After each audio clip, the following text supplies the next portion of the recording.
It's Red Eye Radio. Gary McNamara and Eric Harley talk about everything from politics to social issues and news of the day. Whether you're up late or you're just starting your day, welcome to the show. From the Uniden America Studios, this is Red Eye Radio. Hello and welcome. He is Gary McNamara. I'm Eric Harley, taking a cue from the United States Senate. Welcome to Casual Friday every day. I've got my hoodie on. And your basketball shorts? My basketball and your shorts. No socks with your tennis shoes? Oh, but if you want to visit the Senate or if you work there as an aide, not a representative of your state, then you have to wear a suit and tie, gentlemen. You're going to have to dress up then. Wow. Seeing the pictures of Fetterman all day yesterday. We've given up. Did you hear that Nate Silver, basically, and I'm paraphrasing here, but it's correct. Yeah. He put out I think it was a tweet yesterday stating that we need a new political party that doesn't go after Fetterman. Okay. And then somebody else. That doesn't else. go after Fetterman? That doesn't go after Fetterman, whatever. Fetterman didn't even know that he was supporting him and took off at him. Oh, he went after Nate Silver. He went after Nate Silver, wow. like, just like your predictions are horrible or something like. I'm paraphrasing it all, but the whole point was Nate Silver was actually backing him up. We need a political party that isn't concerned about Fetterman's dress or Boebert. I think he put Boebert in there too. Okay. And by the way, I'd like to see that political party. Well, yeah, we already have that party. It's called the No Goals Party. Exactly. In case you haven't been listening, that's what we call the No Labels Party, which is the No Goals Party. The No Goals Party. We don't believe in anything, and you should vote for us because that's the kind of morality we have. Well, it would have sounded less moronic, but I could have gotten at least the gist of it if they would have called themselves the No Agenda Party. Which, if you think about it politically, that means you're going to do nothing. I mean, the No Labels Party really is the No Goals Party. But then again, if you think about it, that may be a party I might consider. The No Agenda Party? Then if you do nothing, We've talked about this. With all the hundreds of thousands of laws that have been passed from the federal government. Yeah. Maybe the no issue party, the no goals party, might be the correct party because we might be better off if the federal government just does nothing. Well, I think Fetterman then would have to change parties.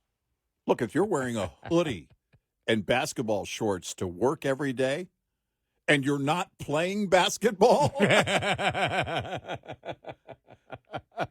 then you don't have any goals.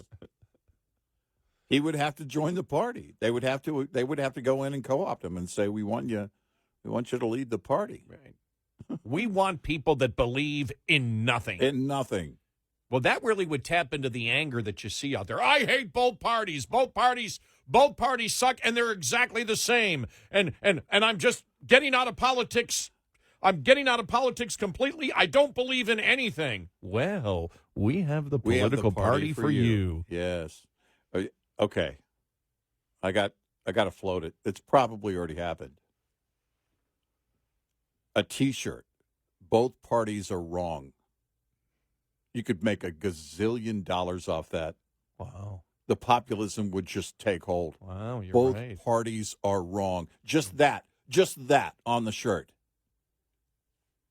Both sides are wrong. Both parties are wrong. Do variations. That way you could give people variety of choice. But we live in, think about this, in 2023, you can virtue signal by stating that my morality is greater than yours because I don't believe in anything. Yes. Yeah. Oh, well, was it Evan Thomas that was trying to portray Obama as that? Well, he hovers above like a god. Oh, jeez. I kept that clip for the longest time and deleted it. I don't know why I deleted it. I had it right over here in this machine, and I just deleted it. If you ever want to have an example of how big idiots Americans can be, go back and look at the Obama campaign. Oh my gosh, yeah, and everything that went around it, where Obama, he was looked at. Remember, he was looked at as this incredible savior. yeah. I have acquaintances that I used to work with in the media that were just absolutely, gaga. Well, they almost did that with Michael Avenatti. Oh yeah, remember that? Yeah, Michael. Right. We played that clip. We may have to play that clip again sometime soon to remind people how delusional the left can be. Yeah, the left was just insane, and even independents. Yeah. Remember, I always go back to when I used to do my hockey skating workouts. Right after your figure skating workout in the morning? No, they were hockey skating workouts. Right, those were. But right after your figure skating. Figure skating. You know what happened? I remember telling you one time when I was working out and doing your pirouettes. No, is that even part of figure skating? I don't even know. Remember, is that even a word? Did I get it right? I was doing basically hockey stuff, whatever. And one of the figure skaters came over to give me advice of how to skate better for hockey. And I told you that, and I think that's what started the entire thing. Dude, you look like a figure skater. I'm a figure skater, and I'm telling you, you don't look like a hockey skater. Let me show you what hockey skating looks like.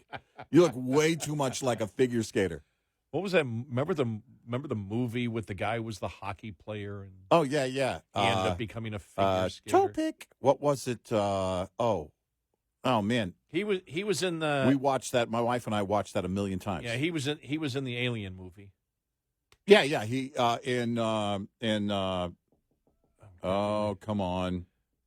About Travis Walton. Yeah, Travis. He was in the Travis Walton story. Movie, yeah, he played Travis Walton. Yeah.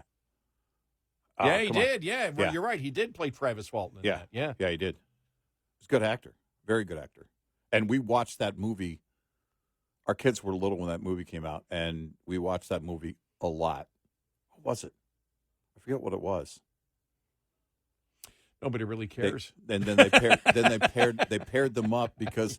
And why did they pair him up? Because he got injured, or he just didn't make the team, or something. I can't remember. For as many times as I watched it, it shows how much I cared about the movie or the plot. It was just like, yeah, all right. See, back when we were young, we didn't have all these streaming choices, kids. It wasn't the cutting edge, was it? Yeah, the cutting edge. Was that cutting edge? Yeah, that was it. Okay. Oh, yeah, okay, because I'm looking at it, and there's Travis Walton. Yeah. D.B. Sweeney. D.B. Sweeney, yes. Great actor. I like D.B. Sweeney. Yeah, so do I. Yeah. And she reminded us of our second daughter. That's why we loved the movie. She, mannerisms, looks, everything. Fire in the Sky. Fire in the Sky. Walton The Travis Walton's. Yeah, that's another great movie. I saw that movie in the theater. I did too. I was quite impressed by it. Now, I didn't like the inside the alien spacecraft portion of that it. That was uncomfortable. Yes. That was uncomfortable. The probing part of it made me uncomfortable. Yeah. By the way, worst name for a car ever, Ford. The Ford Probe. No. Don't ever do that again. At least Escort sounded sexy.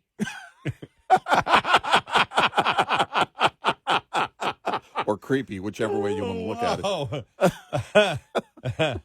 And I had an Escort at one time, and I had an orange Pinto, which is still legendary to all my friends. Pinto, yeah, no, that was because I never got hit in the gas tank. Yeah, but it was the trunk of that car. Yeah, was a speaker cabinet. Yeah, it was built just like a speaker cabinet, and it put your two Jensen coaxials in there. Yeah, and I had my 1,000-watt. Yeah. Oh, yeah. No, it was perfect for that. Stereo with the FM converter, because it only came with an AM radio. Yeah. And then you had your, you actually had your cassette player, cassette player with the FM adapter, Right. and then you had your amplifier, Your power with, amp, yep. with the equalizer in it. Yeah. Now, did you put your amp under the seat? Can't remember. Yeah. It might have been under the dashboard. Okay, yeah. It didn't have to Might be have been. handy. It wasn't something you had to, I mean, unless you had to switch yours on separately. But, yeah, the Ford Pinto, or as we called it in Del Rio, the frijole. Because we didn't care about the horse, the Pinto horse. It was about the bean, because it looked like a bean, but yes, it's a great car. Yeah, I have friends that still will post on Facebook. Especially on music pages. Yeah. Talk about. I remember hearing this song in my buddy's orange Pinto, and I'm like, oh, that's me. They're talking about. Yeah. Exactly. Exactly. And that thing used to just shake, but it was. I mean, the clarity and the bass. See, I'm not one. I think the young people today completely distort how a bass should be used. Yeah. Yeah, no, that's yeah. You want good bass, louder isn't better, right? And all bass isn't better, and that's coming from a bass player. Yes, all bass is not good. Listen, there are a few people who could do it well: Steve Harris, Chris Squire, Geddy Lee. And those guys, I could hear all bass all day. Stu Ham, the guy from Buffalo. Yeah, Billy Sheehan. Yep. Now, Billy Sheehan, who was, for the longest time, he was viewed as like the best bass player. He was voted best bass player many times. Yeah, yeah. Now, when I used to work for Harvey Weinstein's club. Yeah. In Buffalo. Speaking of Ford Escort.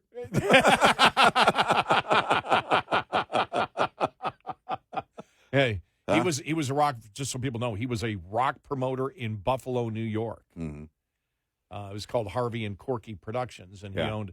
I think they owned Century Theater, then they owned Stage One, and Stage One was like a club for like 300. Yeah, it wasn't a big club, but they brought in all new band. The Police played there like the week that Roxanne came out before they got big. Wow, all right, and a lot of bands played there. They had just come over from London then. Yeah. Yeah, and so I was just I did it because a friend of mine was the guy who worked 7 days a week there, and he needed a couple of days off, and he asked me if I'd do it, and I went, all right, whatever. Yeah. So, but I saw Tallis a billion times. I mean, Billy Sheehan there, but I'll never forget when my buddy used to be a ranger of this park in town of Tonawanda, the town of Swiftwater. Yeah. And I'll never forget, he said driving through one time and picnic table, there's Billy Sheehan, not with an amp, but just with the bass. Sitting there on a picnic table playing the bass. Yep. That's how you become good. No, he never, I don't, still today. I think he's older than you. Yeah, he's a couple years older than me. Yeah. And he, I think he just turned 70 recently. I think I'm right about that. And, he plays all the time. Well, he's got to keep up his Scientology donations. Yes, true. I don't know how you make enough as a bass player to do that, even him, but you have to. That's part of it. All right. Well, I've got to say, I think it was Kenny who gave me the idea yesterday that we came up with the name for the government grocery store. I have come up with the name because of Kenny. Oh, yeah. Yeah, what is it? The Hammer and Sickle for the government grocery store in Chicago. Yeah. He said there should be a hammer. I had a little bit of response on that, by the way. He said there should be a hammer and sickle out in front, and I went, well, that should be the name. Yeah. Well, the hammer and sickle. And had a nice listener also write, let's see here. This is Edmund wrote us and said, well, they could learn something or maybe get some help from AAFES, which is Army Air Force Exchange Services. If you grew up as a brat, it's the base exchange or the post exchange, the BX or the I've got PX. I got friends that work for that. And so, my parents still shop at the BX, the Air Force base that where they live a block across the street. My dad still goes over there to do some shopping. The difference would be is their loss prevention is extremely strict. In fact, there is a federal law. If you can get onto the base or the post and have the privilege, whatever privilege is qualified, I think they opened it up to some civil service employees. I'm not sure about that, but I know, of course, if you're retired, you can go on to any base or post and shop at a BX or a PX. The difference being there is that the loss prevention includes if you shoplift, they will charge you restitution for administrative costs on top of whatever you stole. And if whatever you stole is not returnable, you have to pay for that as well. $200 in administrative costs for each violation. Well, and you still could go to prison. Well, that's not going to happen now that Pritzker, you saw yesterday, the first state, no cash bail. Yeah, right. I mean, they're smiling. We Right. all know what's going to happen. Yeah. We all know what the result is Exactly. going to be, and they're smiling, saying, "Wow, we're going to make the citizens of Illinois. We're going to make your life a living hell. Yeah. We're going to defer to the criminals and to hell with you." Yeah. And they're smiling, and we all know what's going to happen. This is going to blow back against them, just like defund the police has. Right. Yeah. So if you look at the losses of an AFES compared to the losses in the private sector, where basically all of the public has access to any grocery store in a neighborhood. Anybody can walk in. That's not the case on any post or any Air Force base. So Right. It would be vastly different. We got a great show ahead. 866-98 Red Eye. Did you know that up to half of all major engine failures are due to poor cooling system maintenance? That's a lot of downtime and can cost drivers big. You expect a lot from your engine, which is why the cooling system must be a part of your maintenance routine. Here's a tip to keep your cooling system in shape and your engine running smooth. Inspect your radiator, belts, and hoses for potential failures and deterioration, especially ahead of winter. Check the condition of your coolant to ensure it's at the optimum freeze point. Inadequate freeze protection levels can result in cracking of lines or passages. If you find insufficient freeze point levels or any wear and tear, have these issues repaired by technicians you can trust. This report is brought to you by Shell Rotella. Shell Rotella, with advanced synthetic technology, is designed to help keep your rig running with more mileage and less maintenance.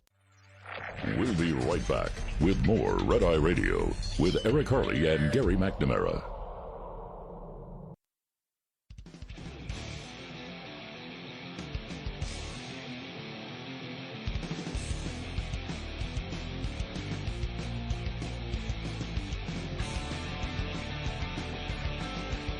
It's Red Eye Radio. He's Eric Harley, and I'm Gary McNamara. Coming up on the bottom of the hour, we will get to the whole hostage situation. And by the way, the day that the hostage deal was done, the Taliban, according to latest reports, have arrested an American and 17 others that work for a Christian aid agency.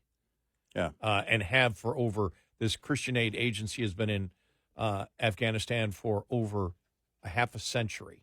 Yeah. And they arrested them for promoting Christianity. Right. So here we go. So we will get to that. And when we talk about the government grocery store, just in case you didn't hear it yesterday, this is where in Chicago, because the crime is so bad, Walmart and other grocery stores have moved out. Yeah. And so they can't find anybody to replace it. So they're thinking of having a government grocery store, which is why we came up with the whole, hammer and sickle, because it would be government. Basically owning grocery stores. Well, we didn't come up with hammer and sickle. It was one of our listeners that came up with the name for it. That's why we were looking for a name for the grocery store. Yeah, right. Just so you know, in case you're like, what are you talking about, government grocery store? Yeah. And I came up with one that's straight to the point, Crap Mart. But I'm not sure it would catch fire. I'm not sure in the marketing how you'd work that. I'm Probably. still working on that part of it. I understand the problem with that, with the marketing of that. Yeah.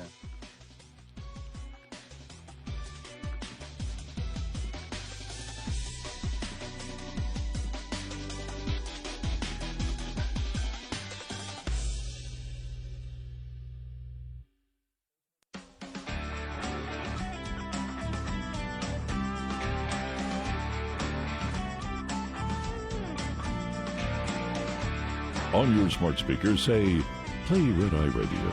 And, if you're really nice, she might. Red Eye Radio. It's Red Eye Radio. He's Eric Harley, and I'm Gary McNamara.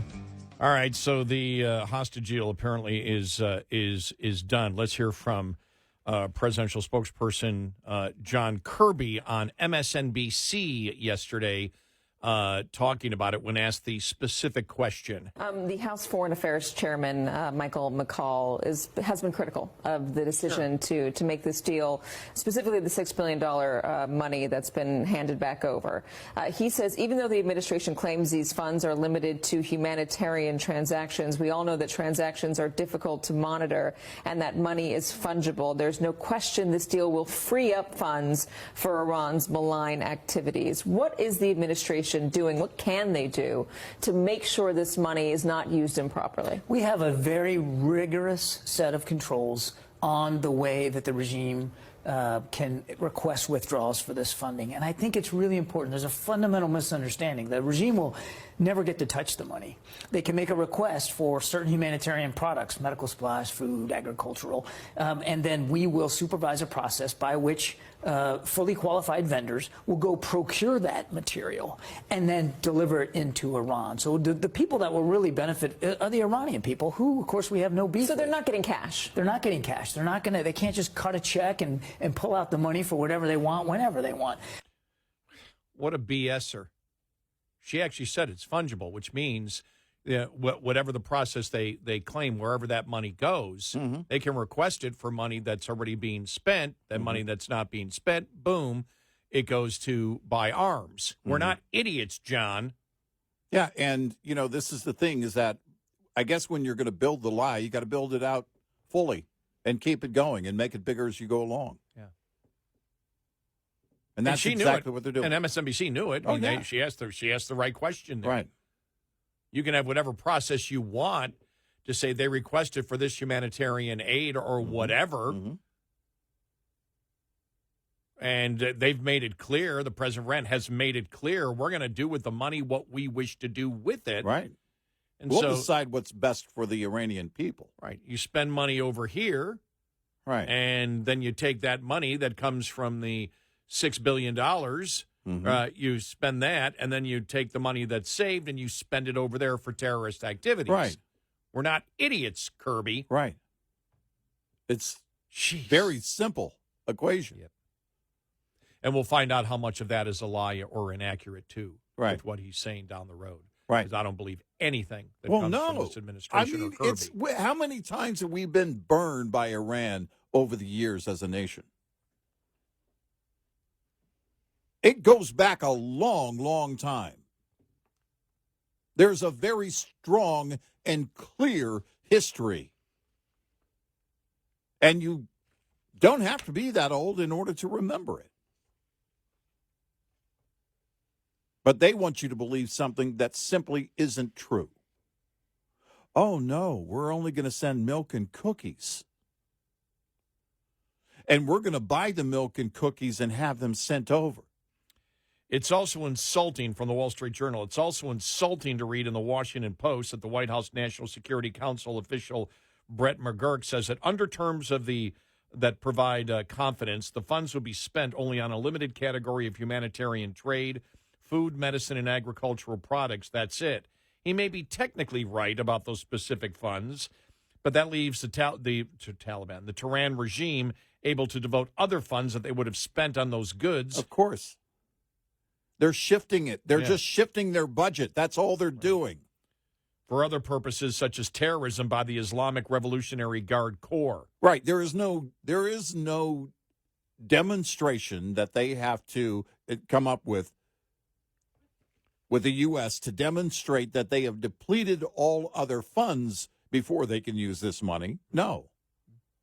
They're going to use this money for those things and use their other money the way they want to use it, the way they've been using it, and that's to build and fund terrorist groups. President Biden in his statement warned Americans not to travel to Iran, but the U.S. should be firmer and say Americans who travel there do so at their own risk. Well, Kirby said the opposite last week. Yeah, He said the complete opposite. We played the audio. Well, he said, yeah, we advise you not to go, but if something happens, we'll do anything. Yeah, well, you didn't say do at your own risk. No. That means we're not going to bail you out.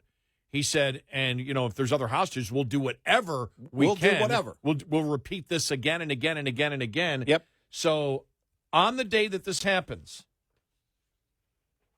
this story comes out. The Taliban, because we said this sends a message to anyone. Yep. Take American hostages. Take hostages. Yeah.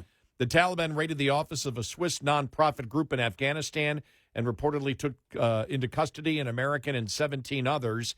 The International Assistance Mission confirmed the Taliban's 2 separate raids in its office, according to the nonprofit's press release. The first raid was on September 3rd. The Taliban took 3 people, and on the second raid on September 13th, they took 15 workers.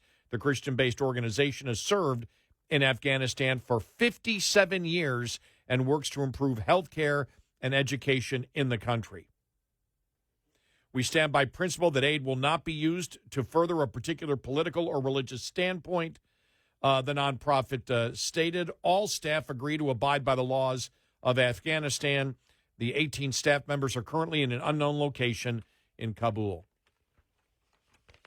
That's what you get. America's military defeat must become an opportunity to restore life, security, and durable peace in Afghanistan. That's the president of Iran. Those are his words. That was a quote. America's been defeated. They've been supporting the Taliban for a long time, Iran. We said it yesterday, and anybody with any eyes who's paying attention could see that it was going to happen. This is Joe Biden's administration making all of this happen. Enabling our enemies. Yep. A majority of Americans oppose the Biden administration's decision to award Iran with $6 billion in exchange for several prisoners wrongfully detained in the country. 55% of likely voters said last week they do not approve of the prisoner swap, according to a poll commissioned by the Senate Opportunity Fund. Just 28% of the 800 voters polled said they support the prisoner deal, with 17% saying, I don't know. Mm-hmm. Of those who oppose the deal, 33% strongly oppose it, while 22% said they somewhat disapprove. The findings come as 5 Americans released as part of the deal arrive in Qatar on their way back to the United States. The deal has generated fierce pushback among Republicans in Congress and could become an albatross for the president.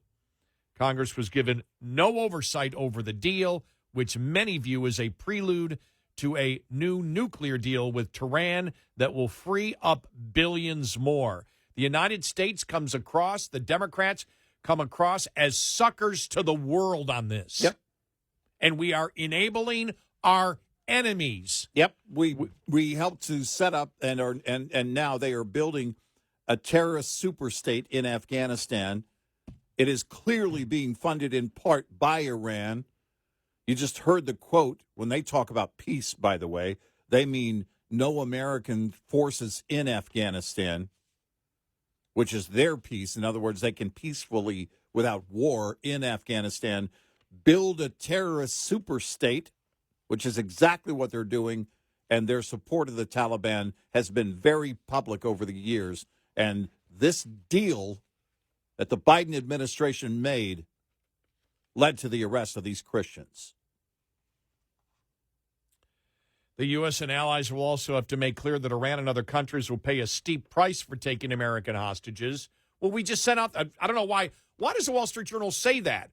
Because they've made it clear there is... We're paying the price. Right, that we're paying the price. They're not paying any price. The response can include diplomatic steps such as expelling Iranian diplomats, imposing economic... Well, we know that, but we're not doing that as a country. No. Rogue regimes and thugs will keep snatching and imprisoning Americans until they fear that the risk of doing so are greater than the ransom they seek. What do they... They don't fear anything from the U.S. They've got nothing to fear. We will reward you. Take our hostages. We will reward you for your bad behavior. It's exactly the opposite of what the United States should be doing. But the thing is, when you, and we had stated this yesterday, every single thing that this administration is doing, every single thing, from the border to their energy policy to, you know, the inflation that we see. When we talk about the energy policy, you know, and we saw yesterday in New Mexico, the president again shutting down federal lands for oil, natural gas, and mining. Mm-hmm. Everything they are doing is to make the United States weaker and our enemies stronger. This is a president who begs our adversary to produce more fossil fuels that we will then buy from them instead of producing it here in America. This is an administration that will kill tens of thousands of union jobs in order to make sure that our enemies and adversaries can produce the fossil fuels and can control the price. New York Post. Drug cartels are sending or sieging the border by deliberately sending thousands of migrants a day to hand themselves over to Border Patrol officers in different U.S. border towns. Yeah. And this is what they're calling at New York Post an exclusive. Sources revealing this to the Post, the New York Post. And this is something, by the way, it's not a new tactic by any of the cartels. It's something they've been doing.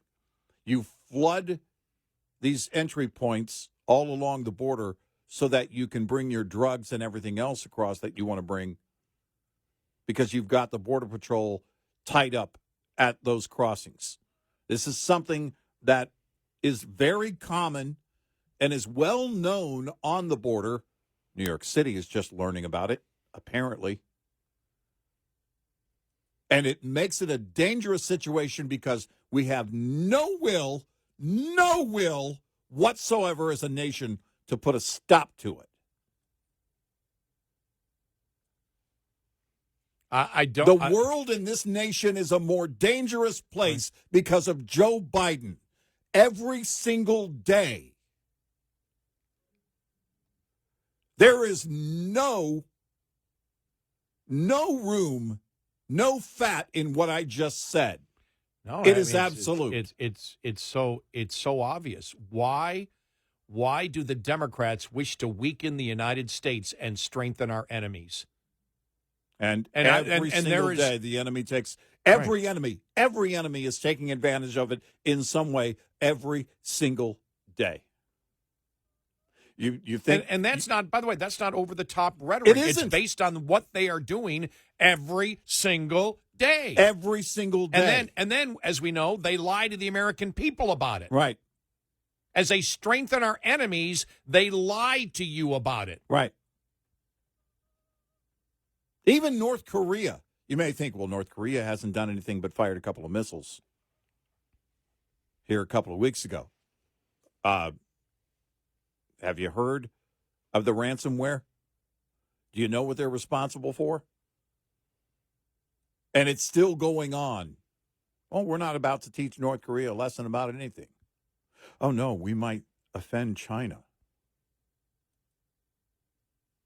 There's no consequences. There are none to their actions there are whatsoever. None. There are none. And then to say it's not a ransom, stop lying. Man. Stop lying while you make America weaker and our enemies stronger. Stop it. But then the public doesn't really care. Republicans scream. You don't hear Democrats screaming about it. They're fine with it. I don't know how much money that the Chinese government or Chinese officials owe the Biden family. It must be a lot, though. Because, man, they seem to be controlling a lot of the game right now, and we're doing diddly and squat about it. 866-90 Red Eye. Coming up, more with Gary McNamara and Eric Harley. It's Red Eye Radio.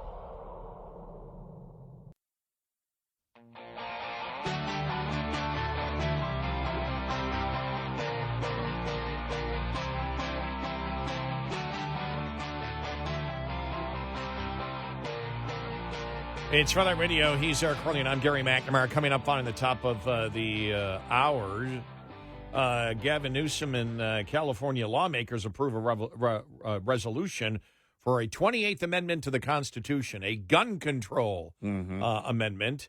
Meanwhile, New York City, their city council talks about, with all the problems they have, talking about things like reparations now.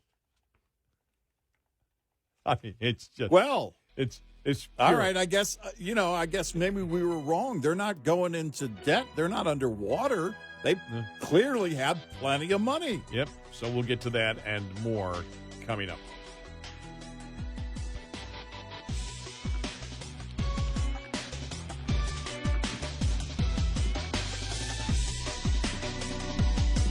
Top of the hour news is brought to you by House Products. Visit houseproducts.com. This is Red Eye Radio on Westwood One.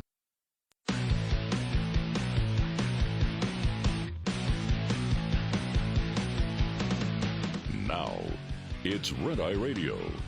Gary McNamara and Eric Harley talk about everything from politics to social issues and news of the day. Whether you're up late or you're just starting your day, welcome to the show. From the Uniden America Studios, this is Red Eye Radio. All across America and around the world, we are Red Eye Radio. He is Eric Harley, and I'm Gary McNamara. So, Yes. California lawmakers approved a resolution for Governor Gavin Newsom's proposed 28th Amendment to the U.S. Constitution last week. Newsom's amendment would restrict the Second Amendment by raising the minimum purchase age for all guns to 21, institute a waiting period for firearm purchases, ban firearms, which Democrats label assault weapons, and institute universal background checks. California already has all four of the gun controls and more. On June 5th, 2022, I'm reading this from Breitbart News. They're tooting their own horn here. Breitbart News pointed out California was number one in gun control. And in 2021, number one in active shooting incidents as well. Last Thursday, state lawmakers approved a resolution calling for a constitutional convention of states to consider a new amendment on gun control, the L.A. Times noted. In addition to the four gun controls outlined earlier, Newsom's amendment would also allow states to override the Bruin 2022 decision and curtail the carrying of guns in public. Yeah.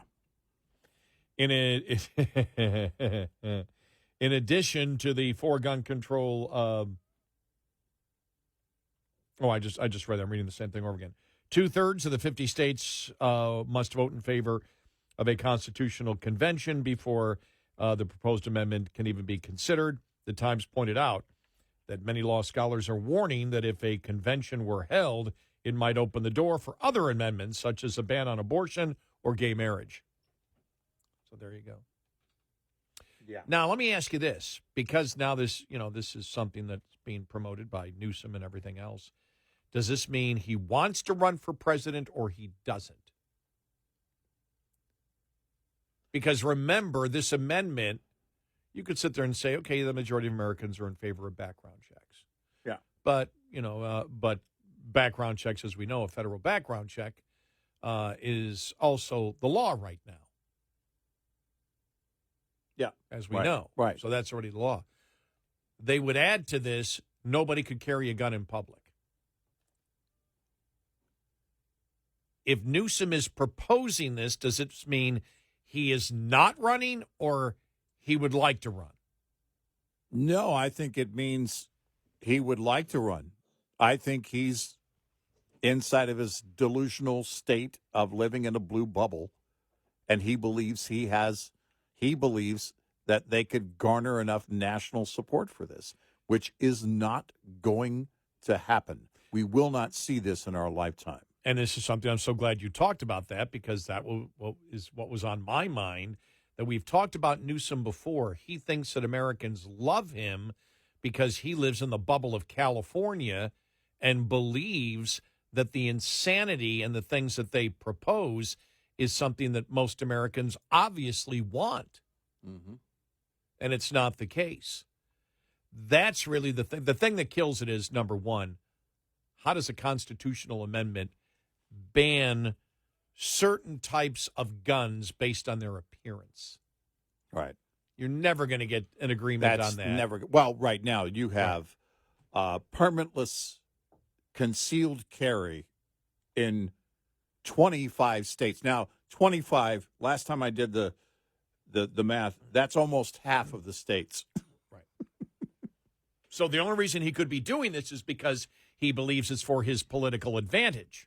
Because this goes outside of California. This is promoting it to the nation. Right. Yeah. And so that's why I asked the question. I tend to agree with you.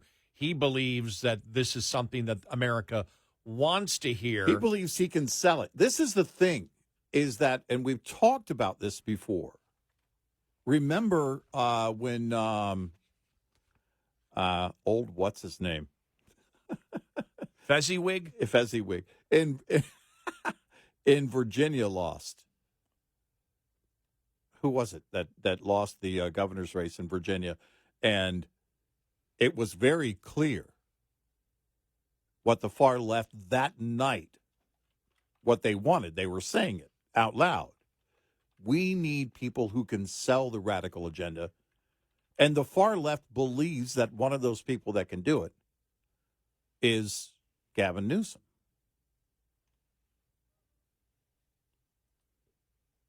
And, you know, that's the Terry McAuliffe. I was going to say McAuliffe. Yeah. All right. And there's the political landscape on the left right there. The problem isn't that Joe Biden is too far left. The problem is Joe Biden F's everything up, and don't ask us, ask his old boss. Yeah, who but said never underestimate the ability to F of Joe Biden to F things up. What they're saying is the far left, he can't sell the agenda. They need someone, and they believe it's Gavin Newsom, that can sell the agenda. Right, but they believe that, they promote the fact that he's not far left enough, but what they're actually angry about is the fact that he can't sell what they're peddling, and they believe that Gavin Newsom can. Right. They don't believe that Bernie Sanders can. They're looking for the imagery that can flush America down the toilet. They need a salesman. They need a used car salesman. Hey, this is Gavin Newsom. Listen, don't tell my boss. I think I can get you a deal on this whole repealing the Second Amendment thing. Listen, don't tell my boss, but I think we can get it done. So think about it. You sign have right here. Constitutional carry in 25 states, half the states. You have this is permitless concealed carry, which means you can carry in public. And this amendment would say you can't carry a firearm in public. You can only have a firearm at your home. Which, again, would have to overturn constitutional precedent. And when you look at when you look at the number over the last couple of years of women and minorities that now wish to carry, it's because the danger they see is when they're out in public. Right. The danger, and, the danger that they really see is, I don't know what's going to, I know in my home that I'm pretty well protected. Most crime, if you look at, armed robbery, occurs in public. Yeah. Doesn't occur inside of the home. So this is a big loser for Democrats, but this is how delusional somebody like Newsom is. Yeah. He comes across, he's got that, Pat Riley, former Lakers coach, late 80s, early 90s, slick hair. He has fine teeth, I did notice. He's got Biden, he almost has Biden chiclet teeth from from his vice presidential debate Yeah. with Paul Ryan back in 2008. Mm-hmm. Wow, that was 2008. Mm-hmm. Wow. 15 years ago. Yeah. Wow. Yeah. Crazy, huh? Yeah. So, but you sit there and you just shake your head going, they just keep moving forward with the insanity. That's not going to happen, but Newsom believes, I agree with you, this is to his political advantage. And you and I have talked many times about why would Newsom run? Because if he ran, and this was a whole thing of, well, he's still supposed to debate with DeSantis, right? Is that debate still coming up? Right. California versus Florida. As far as I know, yeah. He believes that America wishes to be California. Right. Well, and you look at it, and a number of those 25 states are not just constitutional carry, they're also open carry. But of those 25, it's at least constitutional concealed carry. And so you look at that, that's half of the states that have constitutional carry. And Texas just now got on that bandwagon. I mean, it's been lately. So this has been a growing sentiment.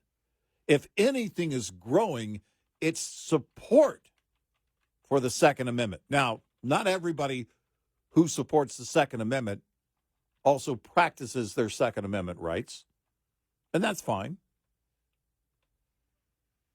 But you see the support for the Second Amendment where people say, yeah, you should be able to protect yourselves.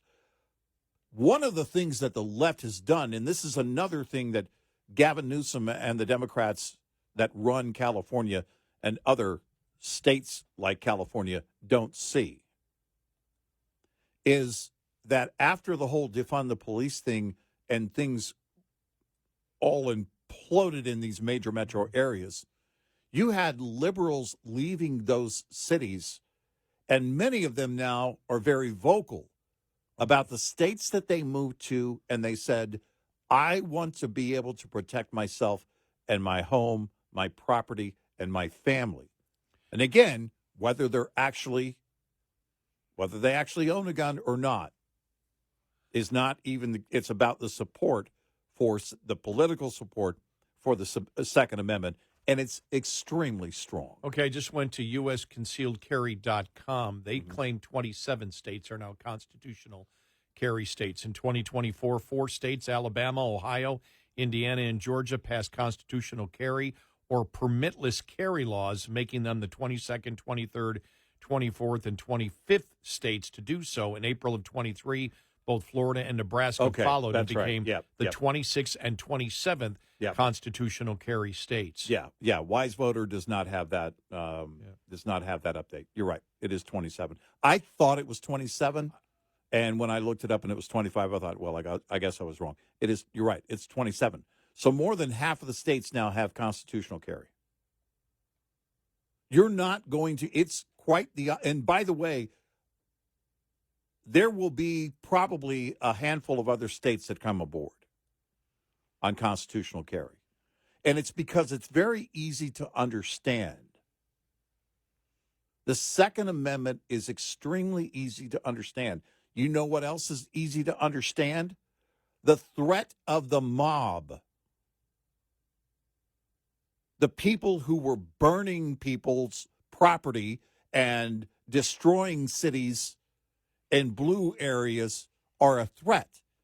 And people believe more and more in being able to protect their property, being able to protect themselves, being able to protect their family. States that are considering constitutional carry: Louisiana, Michigan, North Carolina, South Carolina. So another 4.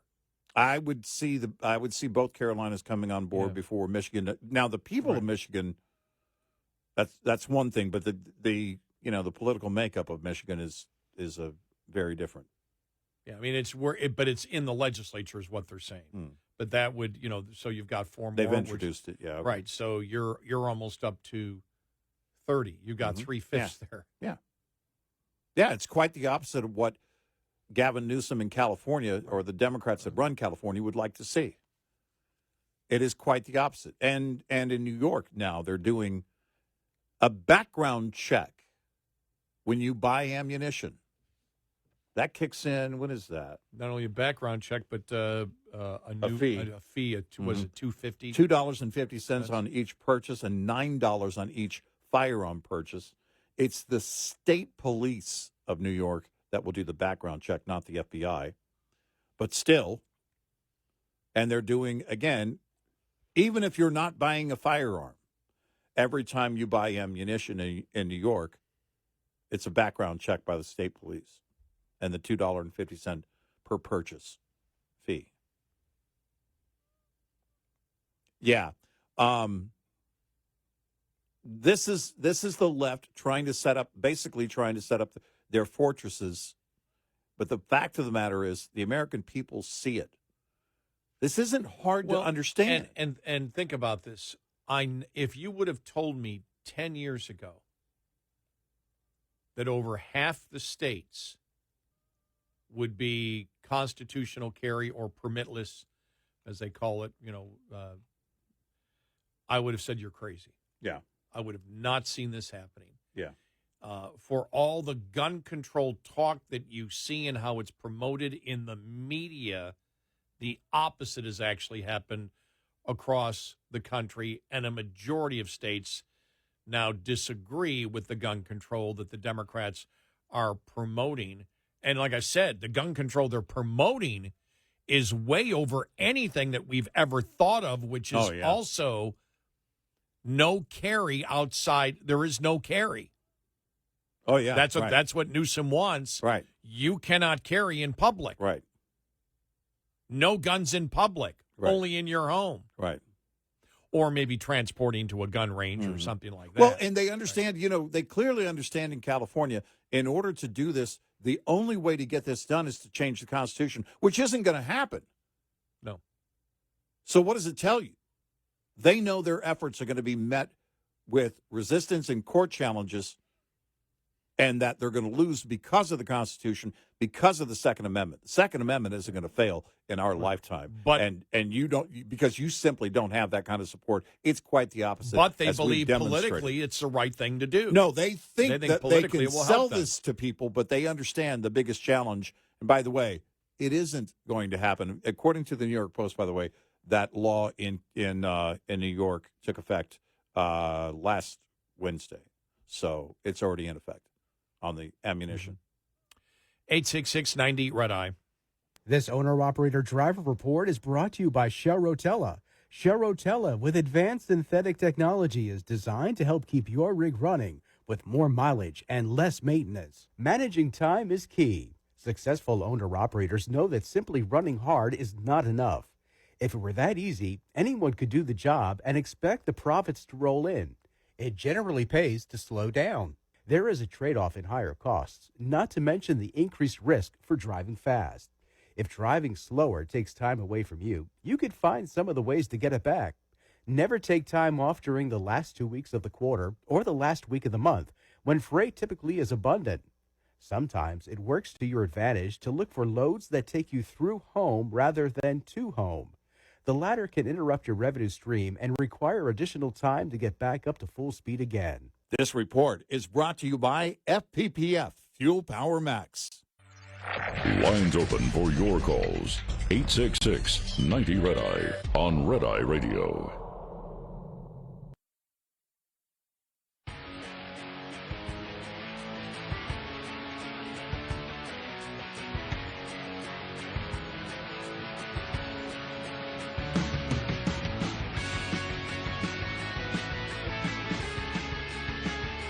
It's Red Eye Radio. He's Eric Harley, and I'm Gary McNamara.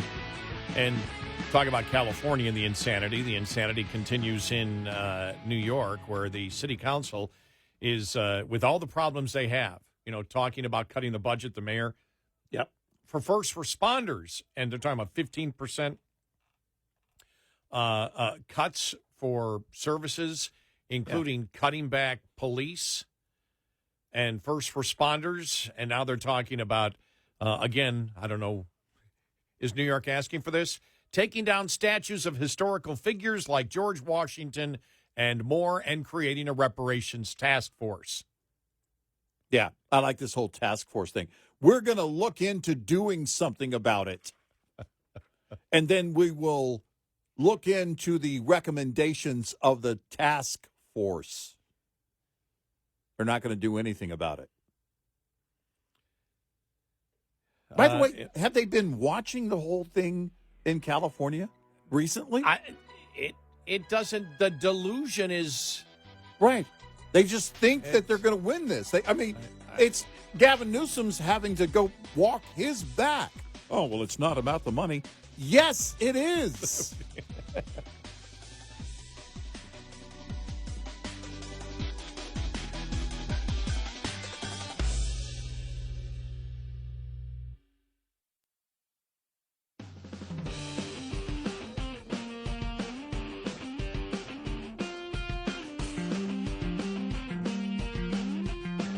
You're listening to Red Eye Radio from the Uniden America Studios.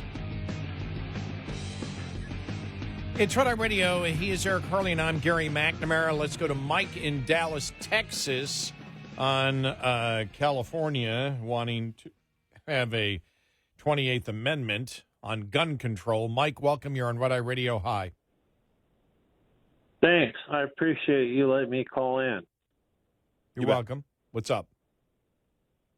Well, first of all, let me say I was the coolest guy ever because I had a Sanyo cassette player with a Kraco equalizer and booster with Jensen 6x9 triaxles and 6x9 coaxials, and I would put in Sammy Hagar's heavy metal, and you could watch my trunk shake from the bass and everything I was playing. I love it. So, well, I believe the state of California is going to ban that from now on.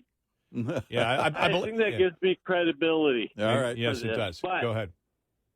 The reason I called in is that Kathy Hochul and her Democrats pushed these new restrictions on state legislatures and praised this ruling on restrictions to allow the requiring all state inspections and firearms dealers to remain intact. And this is the nonsense that totally goes on with the left. They always push restrictions and they always push these regulations, but none of them ever live by it. They always push this stuff, and then these people that are in charge never live by the actual regulations that they push in front of everybody else. Well, yeah, the elite never has to do that, and thank you for the call, Mike. We greatly appreciate it. Here's what I'll say. I don't know that Gavin Newsom believes they can get it done. Actually, I think it's a lot like reparations because I kind of brought the two together on this whole, 28th Amendment thing and then reparations, because now New York is, for those that missed the last segment, New York is wanting to put together a task force on reparations. And in California, it's just kind of imploded. What they like is virtue signaling, and I think they believe, and I think this is where Gavin Newsom got burned. Well, it doesn't have to travel very far when you're talking about doing it on a state level. And then all of a sudden his buddies in the state legislature decided in San Francisco also, decided they were going to take the ball and run with it when it came to reparations. I don't know that he believes he can win, but he can certainly do some virtue signaling and saying this is what we'd like to get done. And part of me believes that, well, you don't have to believe you can win. All you have to do is keep pushing for it.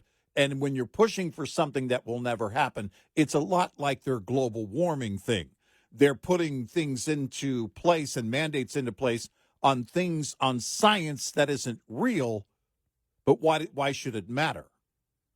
If it's not going to happen, it doesn't matter. At least we did something, is their positioning. So whether they believe it or not, I can't tell you, but they don't have to believe it because even more so politically, they think they can, again, we're talking about getting 2/3 of the states to ratify this. We demonstrated as to why it's quite the opposite when it comes to the Second Amendment and how they could never get it done. But at least he's pretending to care at the very least. And the other concern is the fact, charging $2.50 for ammo.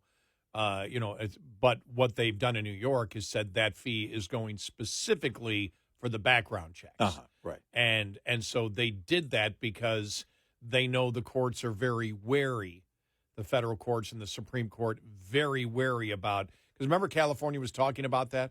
Yeah. Was it Chris Rock that came up with it that one time? $5 a bullet or something like that? $50 a bullet. Or $50 a bullet, whatever it was. Yeah.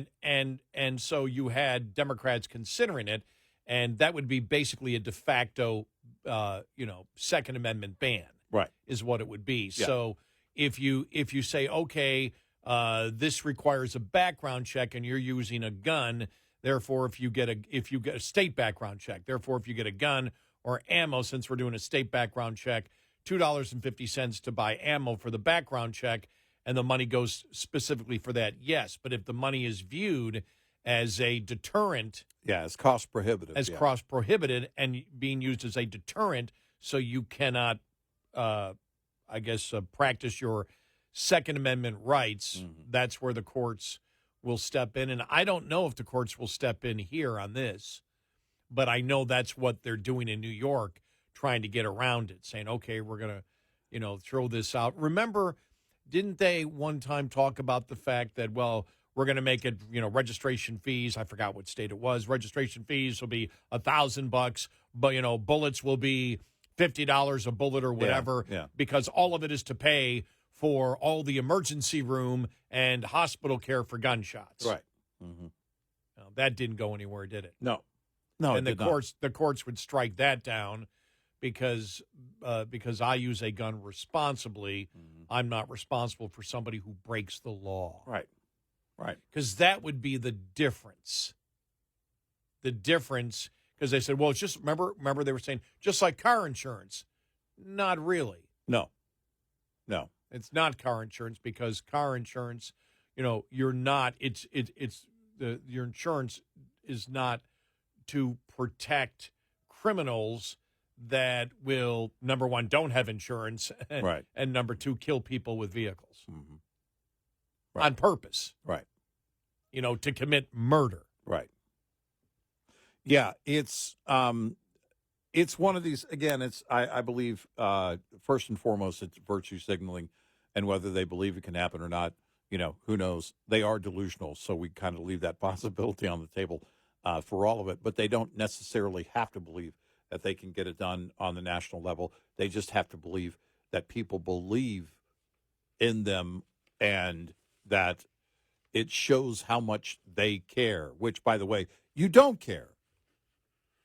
Because what they always get wrong about the Second Amendment and people having the constitutional right to protect themselves wherever they are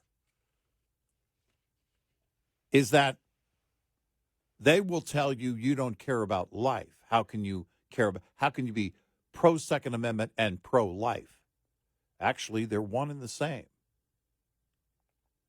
Because I care about life, I care about preserving life. And meanwhile, in New York City, here it is, New York City's emergency response times increase as police and fire departments prepare for budget cuts to offset cost of migrant services. Now, they were talking about, I had seen, 15% cuts in items in the city budget. And then this story comes out. As New York City cripples under monumental budget cuts due to a migrant crisis straining public resources, the city council is planning to consider a series of measures that would, among other things, remove statues of major historical figures like George Washington and create a reparations task force. I mean, it's just, it doesn't matter. It's just like, just double, triple, quadruple down on the delusion. And it's Yeah. You know, and you look at it, and this is what I wonder, because we talk about the abstract finally meeting reality in this country, and we talked about this earlier with the Biden administration and enabling our enemies and paying ransom for hostages, which is what they are doing. Yeah, right. And you look across the board at our energy policy, you look at what's going on at the border, you look at what's going on. Think about this, the story out of Illinois. I mean, every single day we're covering these stories. Illinois, that, all right, grocery stores are leaving the city in Chicago. They can't do anything about it because of the crime. The crime is so bad, the stores don't want to be there. They can't make a profit. So what do? They start considering, the city of Chicago, okay, let's have a government grocery store, the Hammer and Sickle. And then Crap Mart. Right, then the next day, Pritzker signs no cash bail for the entire state to become the first state to make crime worse. Right. And when does it finally click to independents and even many Democrats that everything the Democrats are doing is an attempt to make your life harder? When will Americans wake up? When will Democrats wake up and independents wake up and say, why are they killing great manufacturing jobs? Why are they doing this? What in the hell's going on? Well, they're making your life harder unless you're a criminal. Unless you're a criminal. If you're a criminal, they're making it easier for you. Because what is the idea on no cash bail? It's too hard for criminals. Right. Cash bail is too hard for criminals. Say it out loud. And we know what the result of all this is going to be, just like we knew what the result was going to be because of defunding the police. Another story, every single day, I mean, it keeps coming. Minneapolis. Yeah. They can't find police officers now. Yep. And they said, this isn't sustainable. We can't continue to do this. This is pure insanity. And they continue to do They it. keep and they going continue in to the push same direction. And it's not going to change politically. Same thing happening in Austin. Yep. And the thing is, every single day we're seeing these stories, and that's, you sit back, you shake your head, you go, when will independents and Democrats finally come to the realization on every single major issue? You are paying your taxes to make your life more unsafe and harder to live. Yep.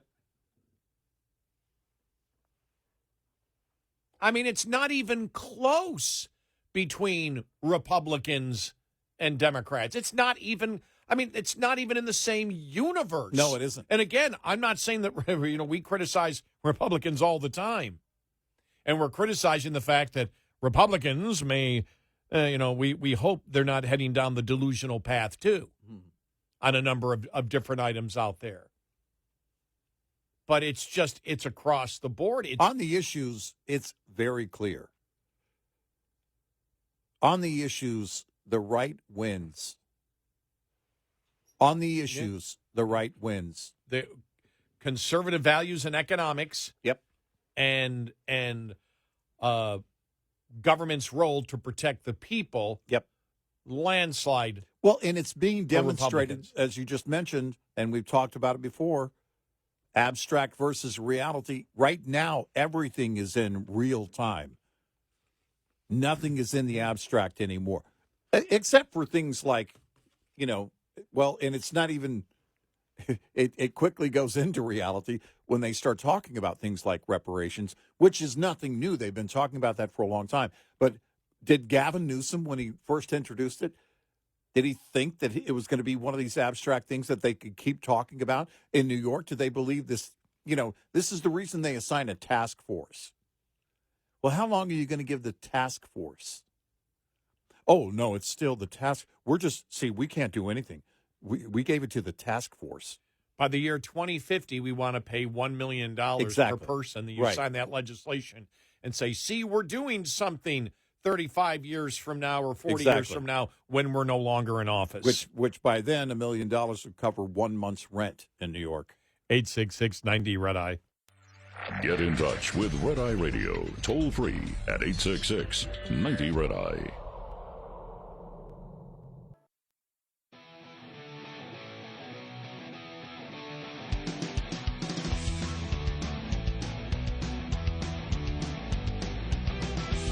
It's Red Eye Radio. He's Eric Carly, and I'm Gary McNamara. I mean, the whole California with reparations, Eric, was, just absolutely beautiful. It was so entertaining to watch as, they went from, 100,000 in reparations to $1 million to $1.5 million. It went up to like 200 million. Somebody suggested like, 200 million. Like 200 million. And, right. the one in San Francisco where it would cost every family $680,000 every household. Right. And it was just, it was so enjoyable to watch. And then when the reparations task force, one of them, the state was completed, which won to $1.5 million. First thing Gavin Newsom says is, well, it's not about the money. It was only about the money. It was only about the money. Because anything else that you do is going to cost money. And how are you going to pay for it? It was just so great. It was like, it's not about the money. Well, it's the only thing that it was about was the money. Yeah. And, and this is the thing. They think, because I think he still lives in that abstract world.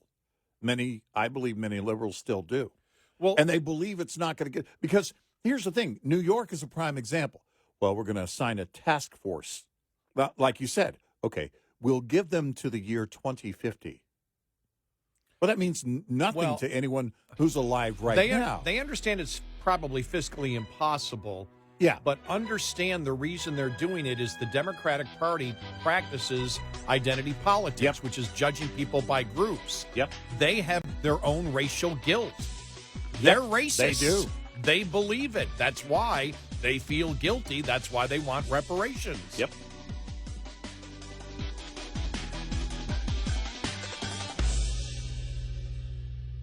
This is Red Eye Radio on Westwood One.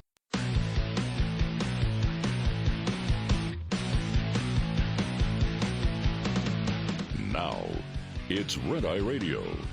Gary McNamara and Eric Harley talk about everything from politics to social issues and news of the day. Whether you're up late or you're just starting your day, welcome to the show. From the Uniden America Studios, this is Red Eye Radio.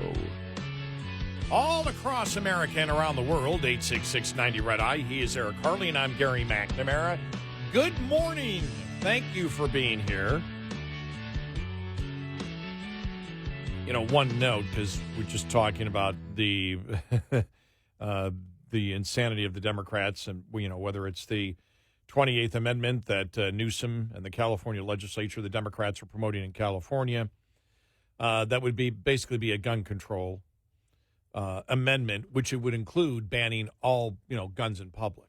Yeah, right. According to the story that was that we were reading earlier, and then we got to the whole New York City and the insanity of they're going to cut the budget. Now they're talking reparations, and we got into talking about California and reparations. And I said it right at the end of last hour, and I think it's really important because Democrats are the ones that promoted, for years, systemic racism exists in the nation. Mm-hmm.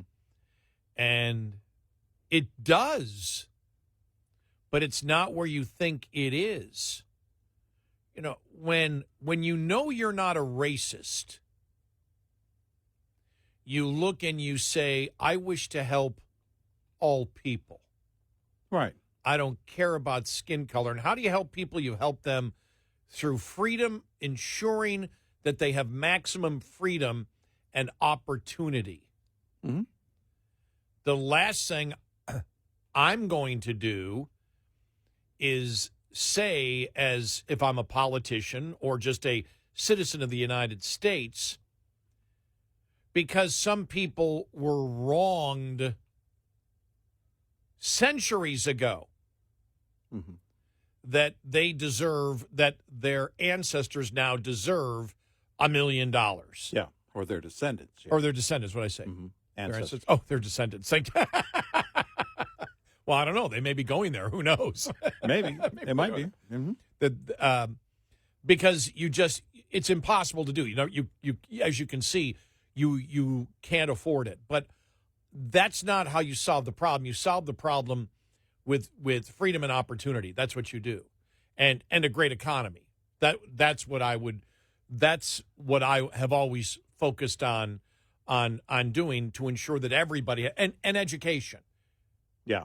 And making sure that everybody, especially in the new and ever-growing technical society that we live in, that we encourage people to go where the jobs actually are, where the good jobs are. Mm. And I think that's the best that you can do for anybody, not give them something that you're not going to pay because any reparations is going to come from future generations, to sit there and say, well, all right, as a country, because when you talk about, federal reparations, because they can't do it on the state level. The only way they could do it is on the federal level to spend that kind of money. And all you simply do is you say, yep, I want fairness. And so I believe the descendants of these people that were victims deserve money that our great-grandchildren will pay. Mm-hmm. Well, come on, that's a cop-out. But that's not the best way to solve it. But why do people living today believe, and I'm not talking about the people that will receive the reparations, because I understand why the people that will receive the reparations want it. You give me $1 million? No, I don't want it. Most people are going to say, yes, I will take it. But those people that claim, we can use a Governor Newsom, you can use the Democratic Party in California, why would they do that? Why is there such a passion to do it? Well, we believe here on Red Eye Radio is because they believe they are currently racist, that they are bigots. How do we know? Like, Gary, that's a horrible thing to say. What's your evidence? My evidence is the fact that they are the ones that practice identity politics. Mm-hmm. They're the ones that judge people by groups. I don't judge anybody by the group that they're in. Everyone I meet, I judge as an individual. I always have. It's the way that I was brought up. But why do they insist that I'm a racist and you're a racist and everybody is a racist? Why do they keep insisting that? Because that's how they think. They understand that they're the bigots, and there is guilt that they carry around with them every day.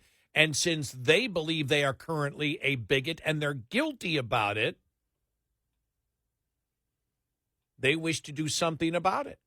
Because they're bigots now. To them, this isn't about the systemic racism that they talk about is them. Yeah, right. Because they continue to practice and they continue to insist that you judge people by groups.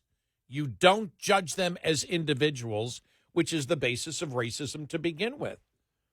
And I think that needs to be pointed out. And I don't believe that Republicans, I don't know of any Republican that has ever pointed that out as we point that out consistently. Never. Have you ever heard any Republican state that? No, I haven't. And, when you look at it and you look at the process and the methodology that is used or the method that is used of the Democrats in doing this, we mentioned abstract versus reality. You think of Gavin Newsom in California. You think of now New York and the reparations task force. Well, if they really believed in it, think about it. If they really believed in it, politically, they could make it happen. Now, the difference would be in how they would, and it always has been about how they can pay for it. But if they believed in it, what they would say is, well, we need to sacrifice other things in our budget in order to make this happen. Instead, what they do is they float things like, well, we're going to open a conversation about it. We're going to assign a task force to it. We're going to have, well, in New York and California, politically, the blue owns everything. So they have enough votes to get it done. They don't have the money. And see, there's the problem.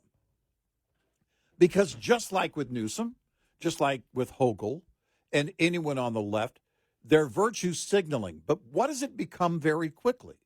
It becomes a virtue signaling contest. Well, we believe we can do $1,000 a month per recipient. And no! I believe we should do $10,000. And soon it's up to $200 million. Why? Because the person who's saying $200 million clearly cares more than you. You're only saying $1,000 a month. Well, again, I feel because they are self-identified racist by the identity politics. Oh, yeah, no, they that are. they face. They understand that they feel guilt, but the guilt isn't great. The guilt would not be great enough if they themselves had to go $600,000 in debt. That's the whole thing. But to virtue signal their guilt, yes, is as you're talking about now, is a completely different thing that helps to soothe their own guilt. Well, at least I'm promoting this, even if it's impossible. Well, because what does it say? Right? They will always try and qualify it. Well, this is for the wrongdoings of the past. Well, there are plenty of activists who will tell you the wrongdoings are still going on today. So are you trying to pretend? This is from their standpoint and how they believe. That if you were to get to a point and you actually could pay for it, that it would end the wrongdoings? See, this is where that guilt comes in. Is this, let's put all that behind us? How can you possibly put it behind us? It's a part of our history. It is in the past, but it's not gone. It's something which, by the way, they would love on the left to just get rid of their guilt. They would love to do that. It will always be a part of our history. And it was something, it is absolutely something that we should, and I believe have learned from. But the question is, why does the left want to do it? Why are they the ones proposing this? And it has to do with the guilt that they feel because of how they actually think. Yeah. If you're going to get rid of statues, as we have been saying, then you get rid of the Democratic Party here and now. Yeah, we've stated this because there has been no bigger institution that has financed slavery and Jim Crow laws that has had such a big impact on slavery and Jim Crow and racism in the United States. And power. Which money, power, than the Democratic Party. The Democratic Party should go away. Yep. If they truly believe that we should be taking down statues, they should believe that the Democratic Party needs to go away, needs to change their name, maybe to the, Insanity Party. Yeah. Because the No Issue Party already exists. Right. The No Goals Party. The No Goals Party already exists out there. Uh-huh. But, yeah, and we've stated that for the longest time. If you truly believe that we need to get rid of any symbol of our racist past, the Democratic Party has to go because they are the biggest blue whale pod of historical racism in the United States. Right. Nothing compares to them. Right.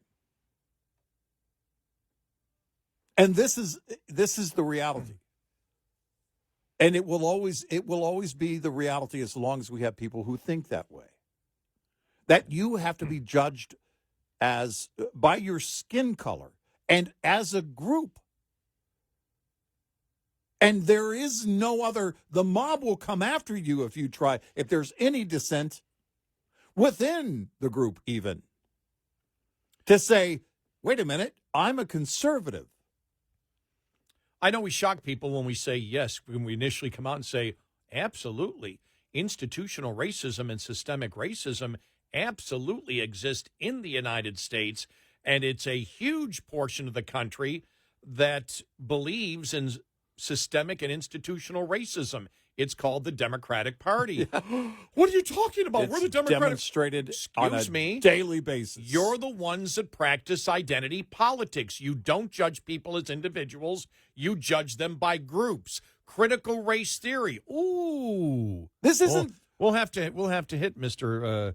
Ibram X here in just a little bit and his organization, which it seems that critical race theory, maybe critical racket theory, as we find out that the organization put together, he's been exploiting his employees. Wow.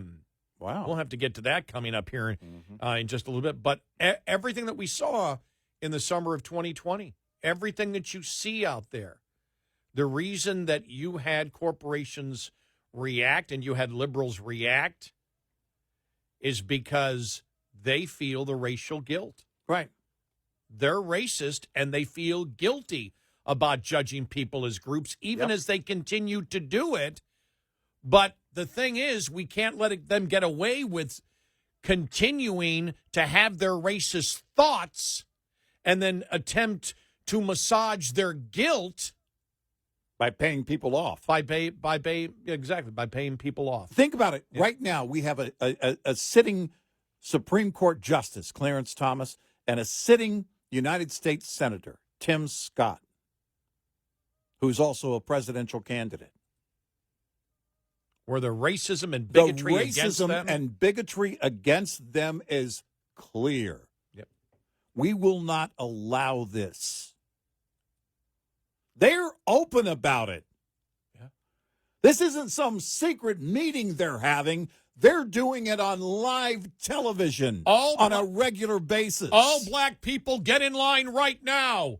You cannot have individual thought. You cannot be autonomous. You must agree with what the elite whites of the Democratic Party believe. We'll come after you if you don't. We'll come after you if you don't. And those are just two examples, but they're current examples because it's still going on with both of them. Yeah, it is. That's where the racism exists. Yep. And it is systemic and it is institutional. It is. And because that's what the party is about. Yep. There is not, think about it. What has been the longest standing mindset of the Democratic Party? Racism. Oh, yeah. No, and it is still is it today. Is the common thread. Tell us where we're wrong. 866-90-RED-EYE. We'll be right back with more Red Eye Radio with Eric Harley and Gary McNamara.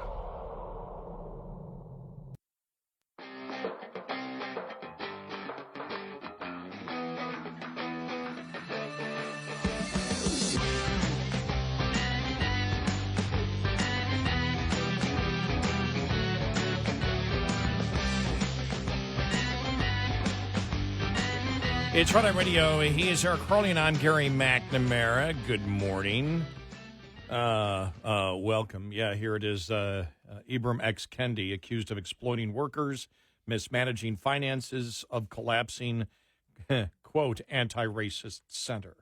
Well, it's critical race theory that he's been promoting, and critical race theory is racist, as we all know. Boston University Center for Anti-Racist Research, headed by critical race theory guru and left-wing activist Ibram X. Kendi, has laid off almost half of its employees just 3 years after its founding, according to media reports.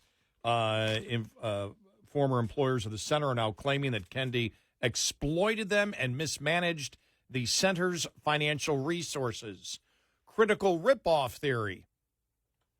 Wow. University spokesperson did not disclose the number of staffers that were leaving the center, but Fox News confirmed that 15 to 20 employees were laid off. The Boston Globe, which first reported the center's troubles last week, previously said between 20 and 30 employees were let go. After the news broke, some staffers of both Boston University and the Center for Anti-Racist Research spoke out against Kendi's mismanagement and financial resources and leadership. Spencer Piston, faculty lead of the center's policy office and political science professor, told the Globe that internal problems started very early on when the university decided to create a center that rested in the hands of one human being, an individual given millions of dollars with so much authority.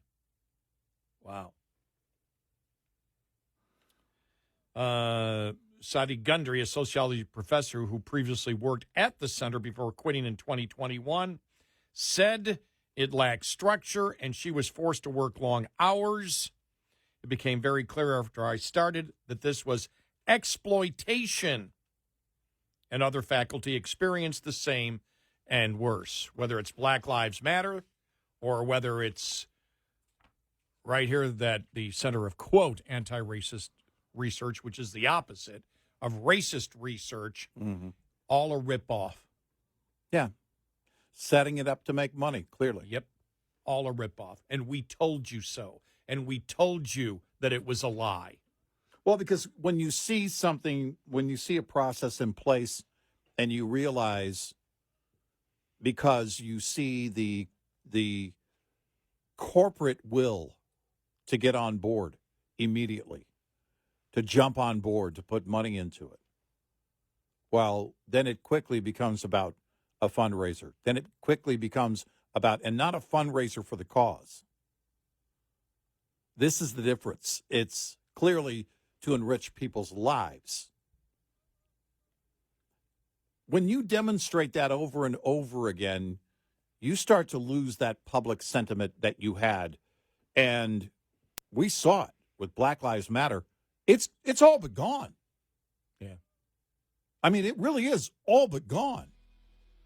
And if you were watching it when it first came about, you would think, well, this is an organization that is going to be around and prominent for decades, if not generations. Nope. Nope.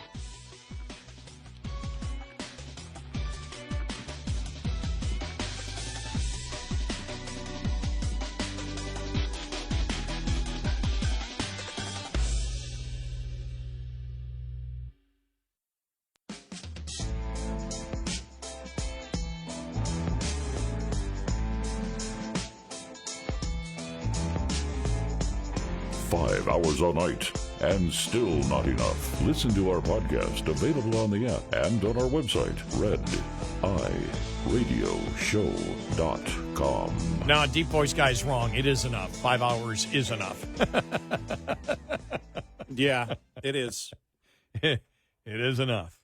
Well, a new season of Drew Barrymore's talk show was supposed to begin yesterday. The ongoing strikes by the Actors Union and Writers Guild have brought production on many shows to a stop, but Barrymore said she was going to press on without unionized workers. No, you're not.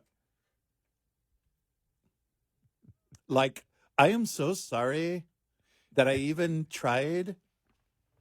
I'm so sorry. My bad. When you say that, what do I think of when you say that? Drew Barrymore? No, when you say, but what role? When she was the radio station receptionist in Wayne's World 2. Oh, yeah, okay. Right. Which I was going to say, that's pretty much every role she's in. Except E.T. After the September 10th announcement, the WGA, the Writers Guild, immediately set up a picket line outside her studio in Manhattan. Audience members wearing WGA pins were kicked out of the taping. The National Book Foundation announced that it had rescinded Barrymore's invitation to host the group's annual awards ceremony. Our commitment is to ensure that the focus of the awards remains on celebrating writers and books, the group said in a statement. And yesterday, Barrymore issued an apology and announced new episodes of the show would not air until the strike is over. That snowballed into several other shows, including 2 other daytime shows and Real Time with Bill Maher. Man, was Bill Maher BSing yesterday. Mm-hmm. Well, no, I originally said we were going to come back when it seemed like there was no settlement, but now that they're back to the negotiating table, shut up, Bill. You couldn't handle the heat. Yeah. Way to hold the line. Don't you could right? Way to hold the line, Bill. Yeah. Unity, solidarity. Oh, crap. Paycheck.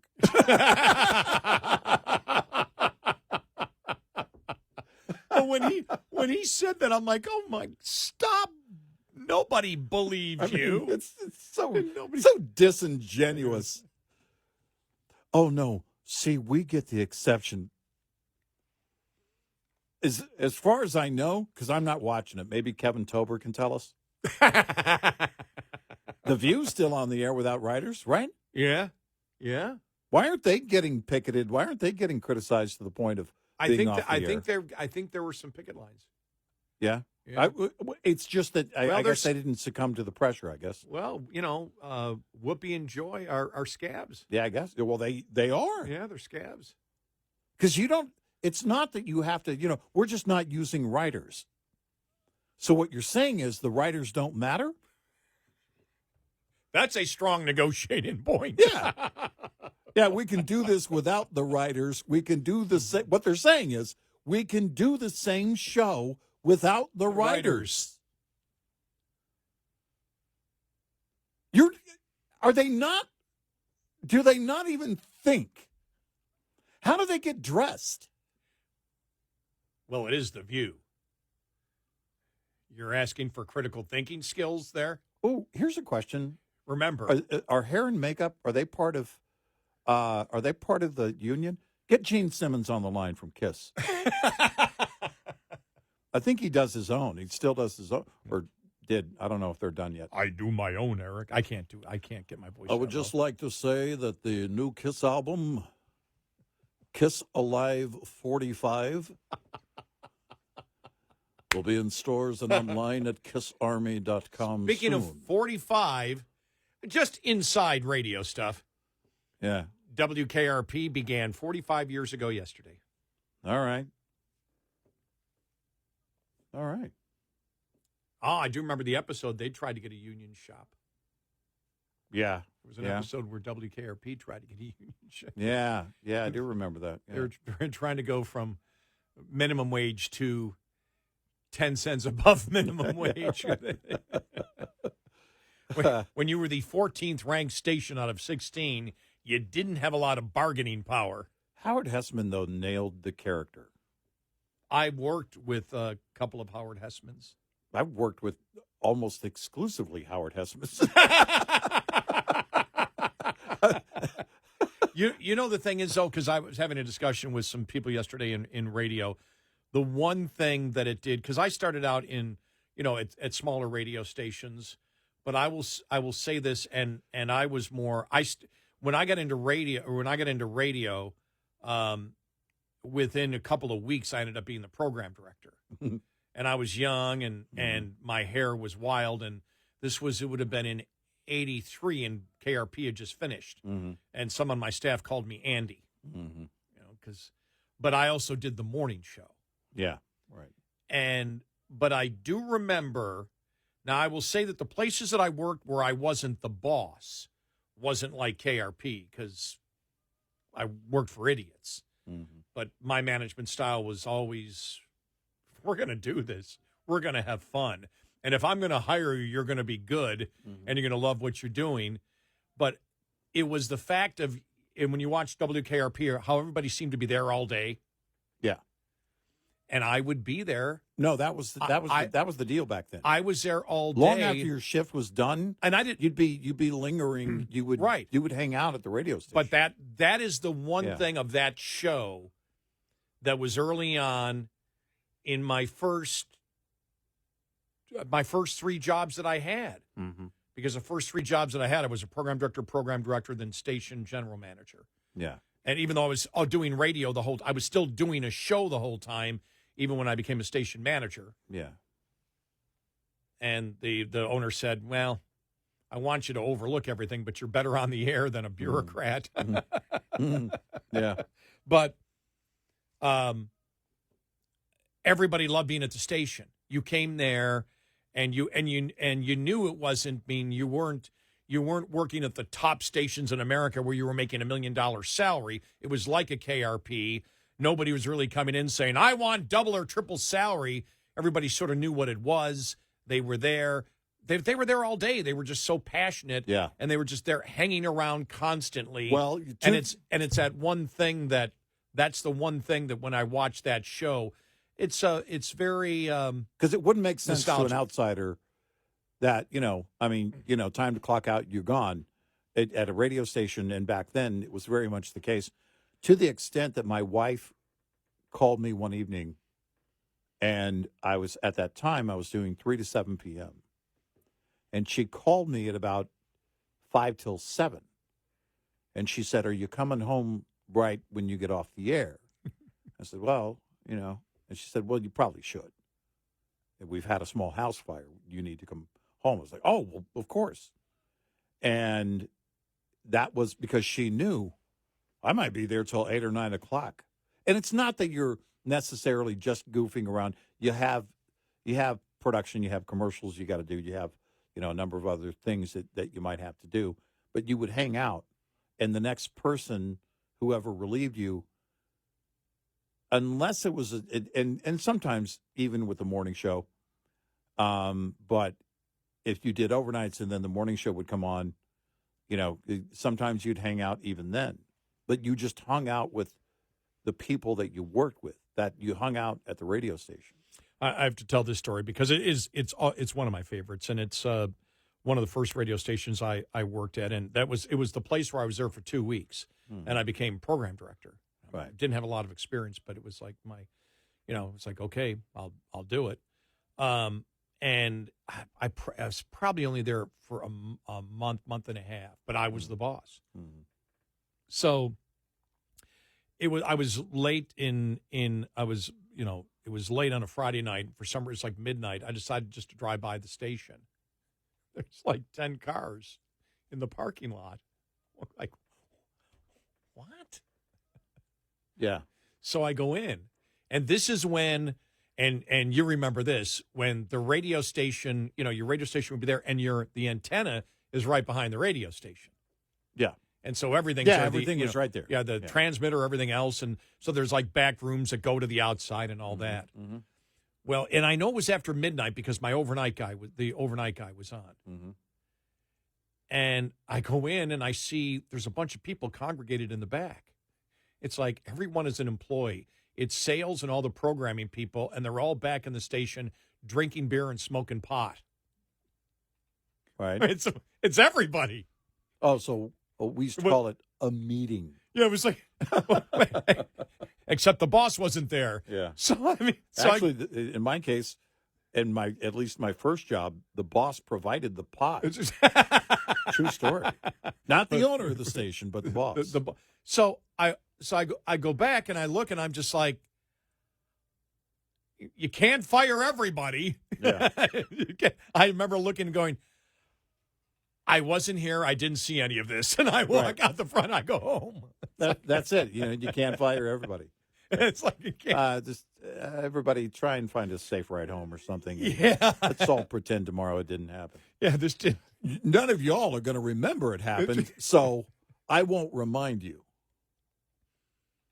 Did you hear about the guy at the Bills game yesterday? I was telling you. You were telling me in the pre-show meeting. All right, this gets disgusting, but I got to tell you, I mean, this is just. It gets disgusting on every level. And I heard this is like real early. Now, just so you know, and the only reason I caught it was the sheriff's department press conference on it.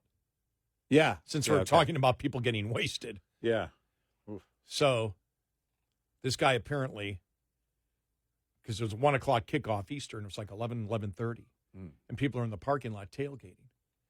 And this one guy, 29-year-old guy, apparently was drunk, was on LSD, cocaine, and pot. Wow. A true story. I'm not making this. You can find it on YouTube. You can find the press conference the sheriff's department held it.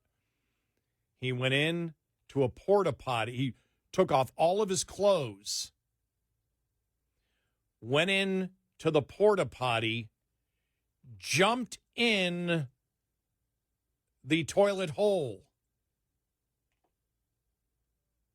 bathed down there for a while, came out of it covered with everything.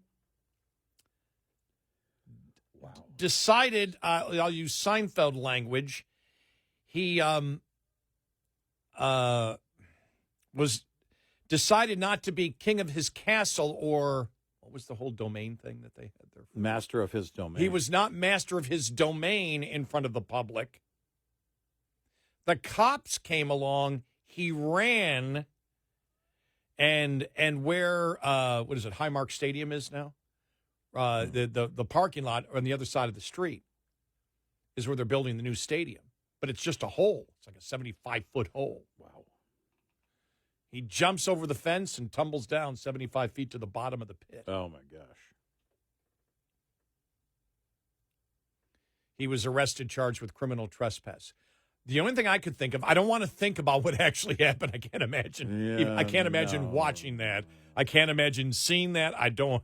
But could you imagine he's appearing before a judge sober a couple weeks from now?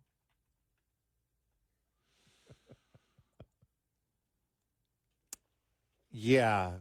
But normally they wouldn't hold a. This was so bizarre and weird, though, that they held a press conference. You should see the sheriff. He goes, because they're saying, well, should there be extra security? He goes, extra security, and how? He goes, how do you stop this? I don't know how you prevent. That's against... what he goes. How do you prevent something? You can't. Well, because now on the porta potties, you got to put a whole new "this isn't allowed" sign. That's how those signs happen.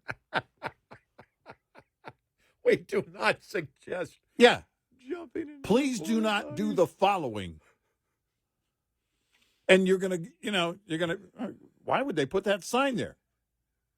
That's why. I have a feeling once his name becomes known, he's banned from games. I'm guessing. 866-90 Red Eye. Coming up, more with Gary McNamara and Eric Harley. It's Red Eye Radio.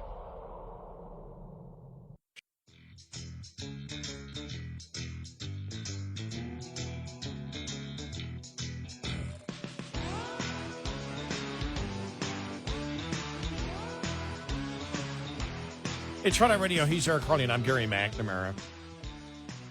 How did Bill Maher and Drew Barrymore know what the backlash was going to be on? How could you not? Because they're blind to the whole thing. They think, well, we're exempt because we're exempt. I mean, that's really it. Oh, we can get away with it. We'll just keep doing what we're doing. No. And The View has the backing, of course, of ABC. Mm-hmm. So they're going to get away with it.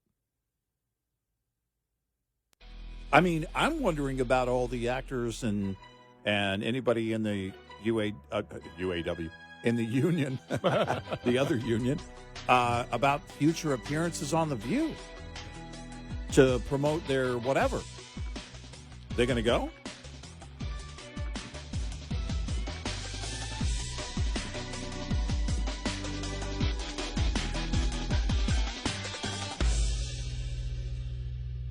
This is Red Eye Radio on Westwood One.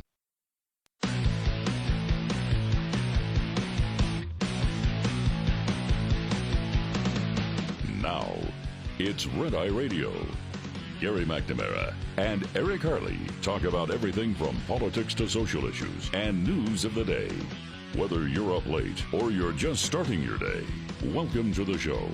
From the Uniden America Studios, this is Red Eye Radio. All across America and around the world, he is Eric Harley, and I'm Gary McNamara. Good morning. Hi. Download our Red Eye Radio app today. Listen when and where you want. You saw where Trump plans on counter-programming the second debate. I guess he's going to be with UAW members. Well, I don't know exactly what it's supposed to be, whether it's a speech. I don't think it's a rally. Yeah. From the Washington Examiner, former President Donald Trump plans to skip the next GOP debate at the Ronald Reagan Presidential Library in California and instead will travel to Michigan. A Trump advisor confirmed to the Washington Examiner. Trump will address more than 500 workers, including those at auto factories, the New York Times first reported. The visit comes as Trump seeks to appeal to rank-and-file UAW members who are on strike, and as he sees to shift blame to President Joe Biden for pushing a green electric vehicle agenda. And I was asking you during one of the breaks earlier, all right, but what if he shows up? Look, right now things are very heated because they are on strike, assuming they'll still be on strike a week from tomorrow. Then the reception could be not what he wants. He's known for saying things. Now, I know that he knows how to appeal. Often when you have a speaking engagement, you fill the room with friendlies. I don't know. I'm guessing they're going to try and do that. I mean, pro-Trump, rank and file UAW members, you could probably get some of them. You know, I don't know how many. It could be 500, but certainly you could get a large group of them. But union leadership is saying one thing, and if you say something that doesn't fall in line with what they've been chanting, what they have been on, and on the talking points, on the striking points, then what's the reaction from the crowd? Because what you don't want is for them to boo you.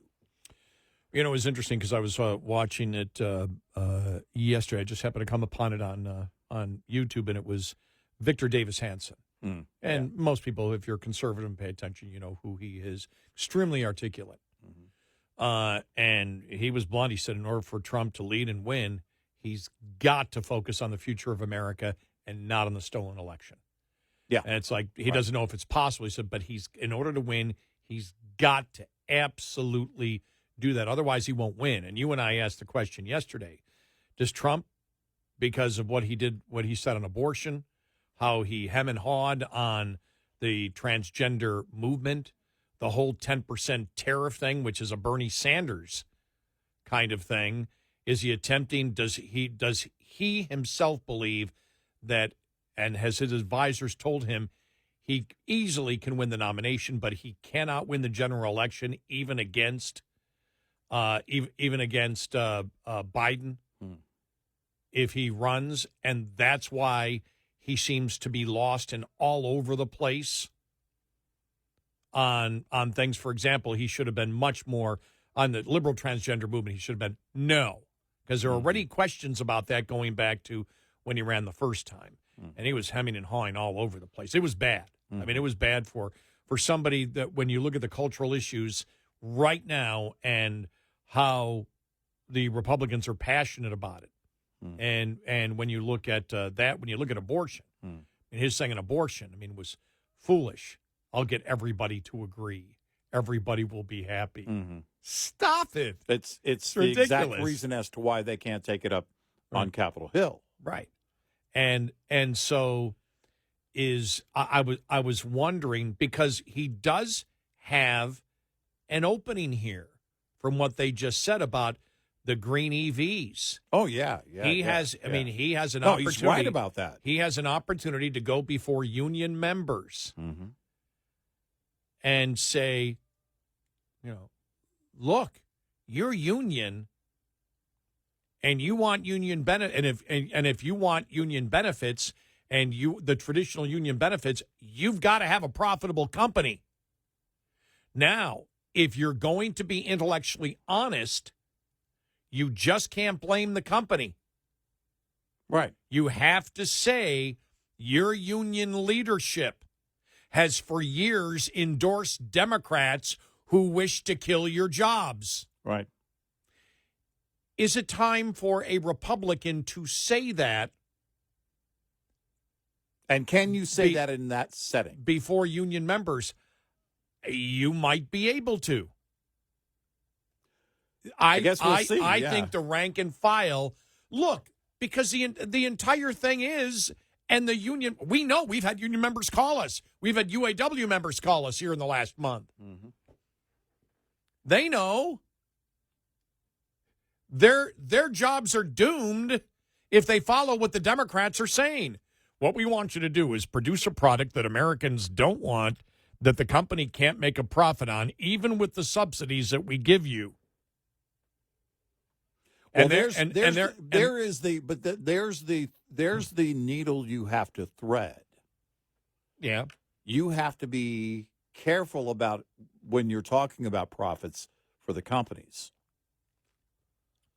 And But Donald Trump is a guy who knows all about profits. No, but it's profits down the road. It's not the profits that they've made over the last 10 years that the union is screaming. That's because that's what the union's using that as an argument. The union leadership's using that argument. Well, Look at all the money they've made. That's what I mean Right. by it being a very small needle to thread. You've got to be careful about what you say in that setting. And it's a heightened setting because of the strike. I mean, Ford letting go 600 people. GM is threatening to send home a couple of thousand. So it could, between now and then, it could be even more heightened and in that excited state. Again, Trump, too, is, you know, the whole rule is let Trump be Trump. No. When he's off the script. No. This has to be as scripted as he's ever I read. don't think it's going to happen. Call me crazy. That's what I would want. I would want it for Trump to be as scripted as possible. You would certainly want but that. I think there is I think there is a needle that you can thread here, and I really do. And I think that if you're going to make that opening, if you want to get to that point where you eventually blow it out, you blow it out, you bring it to the public's attention that the Democrats are about the elite and the rich, and you say, look, I've made profits. I understand the automobile companies have made a lot of profits over the last years and got subsidies that I don't believe they should have gotten. But I also believe that automobile companies should be able to produce the vehicles that make a profit so then you can negotiate, and you're negotiating with a company that's making a profit, not negotiating with Biden. Because right now, because Biden has got the mandates of the electric vehicles that you can't make a profit on, and the American public doesn't want to buy it, he's dooming you to extinction. I think that you can thread that needle, and I just did. Well, I just did that off the cuff. The question is, can Donald Trump thread that needle? And that's the conundrum. And they can write the right speech if he can stay on script. If he can do a Mount Rushmore speech in front of the union from July 4th of then he can knock it out of the park. Was it July 4th, 2020? Was it 2020? Yeah, it was 2020, yeah. That was a great speech. You can knock it out of the park if you can stay on script.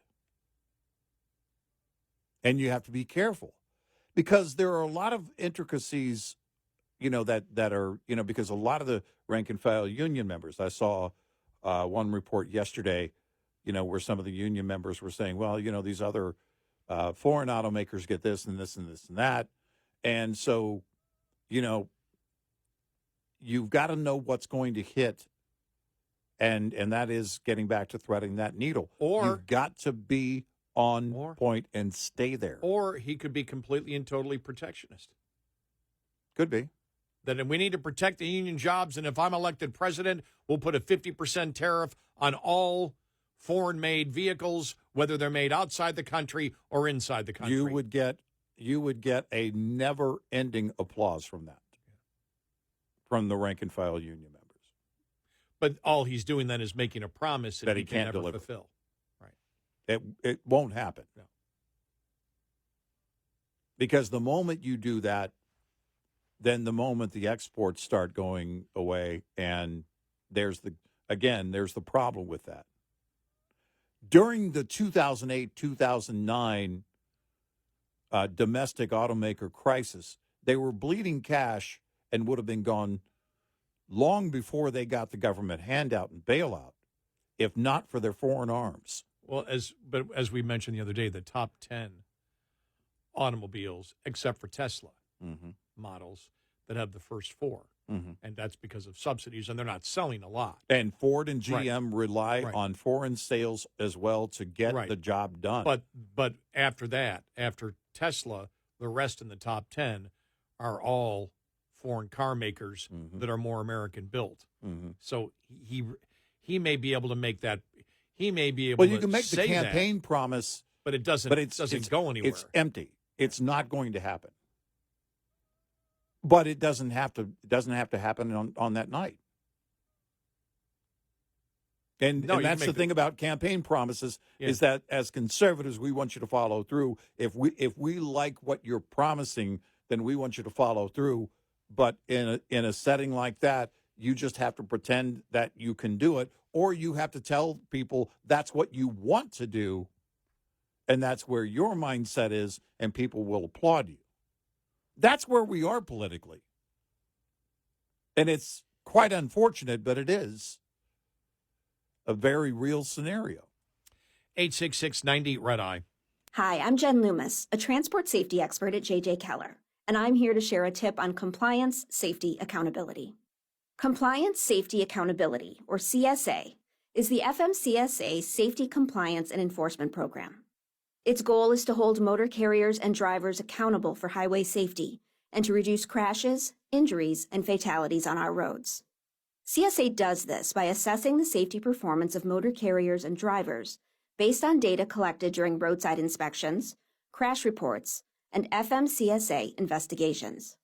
Based on the data that is compiled, motor carriers are assigned a score.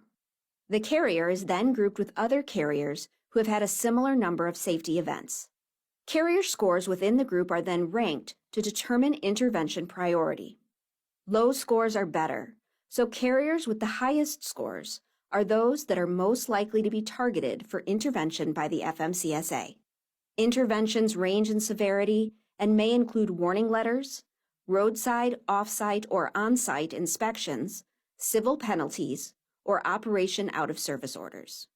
This tip was brought to you by J.J. Keller and Associates. Visit us at jjkeller.com. Lines open for your calls. 866-90 Red Eye on Red Eye Radio.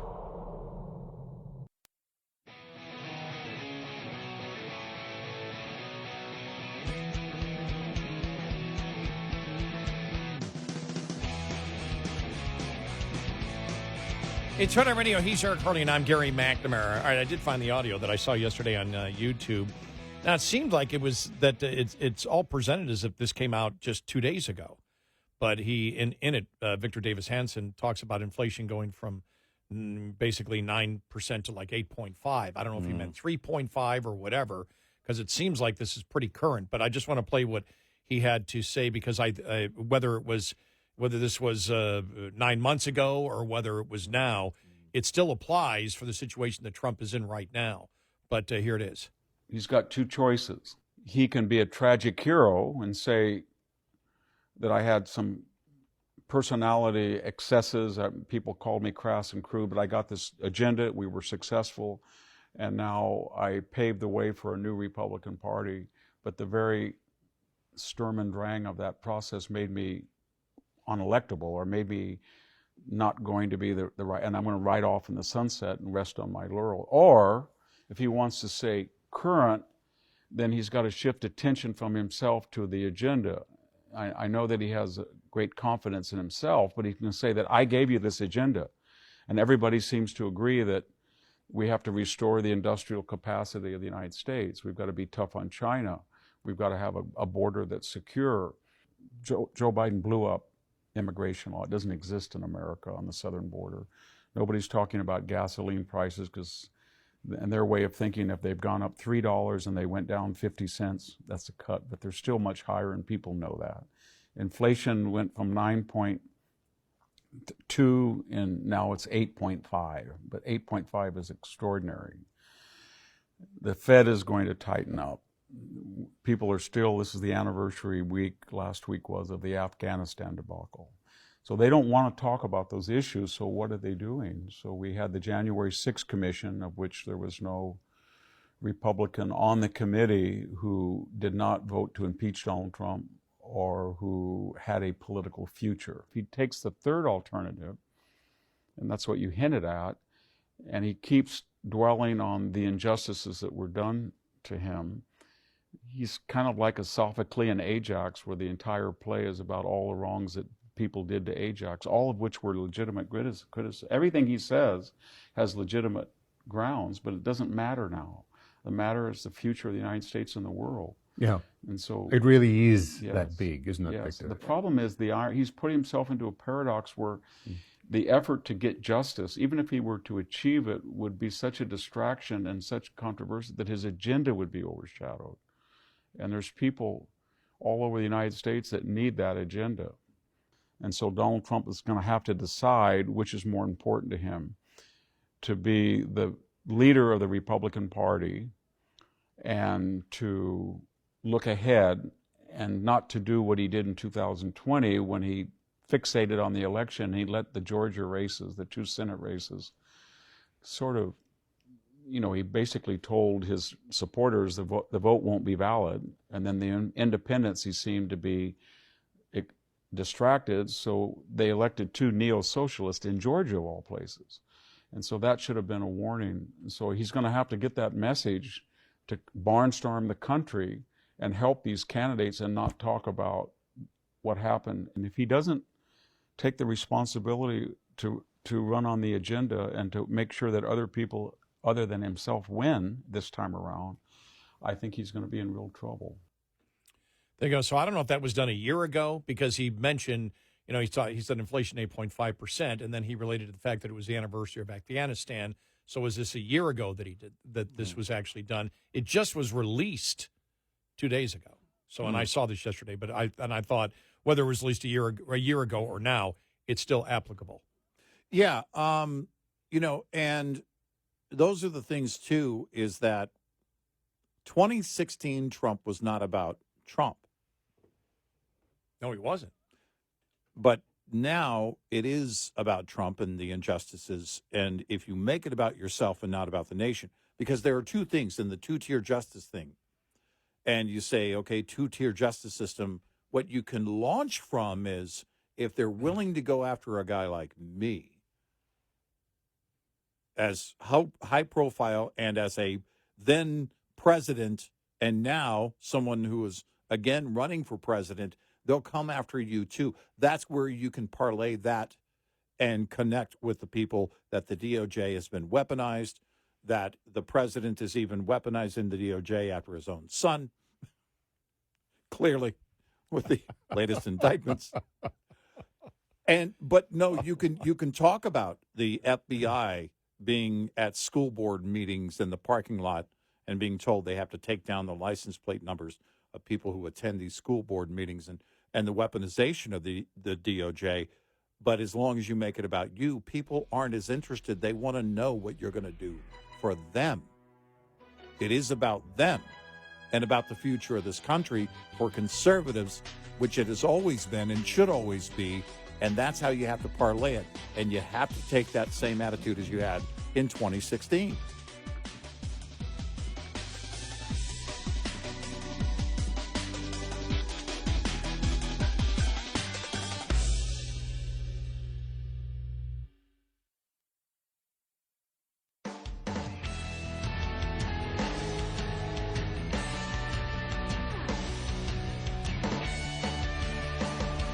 You're listening to Red Eye Radio from the Uniden America Studios.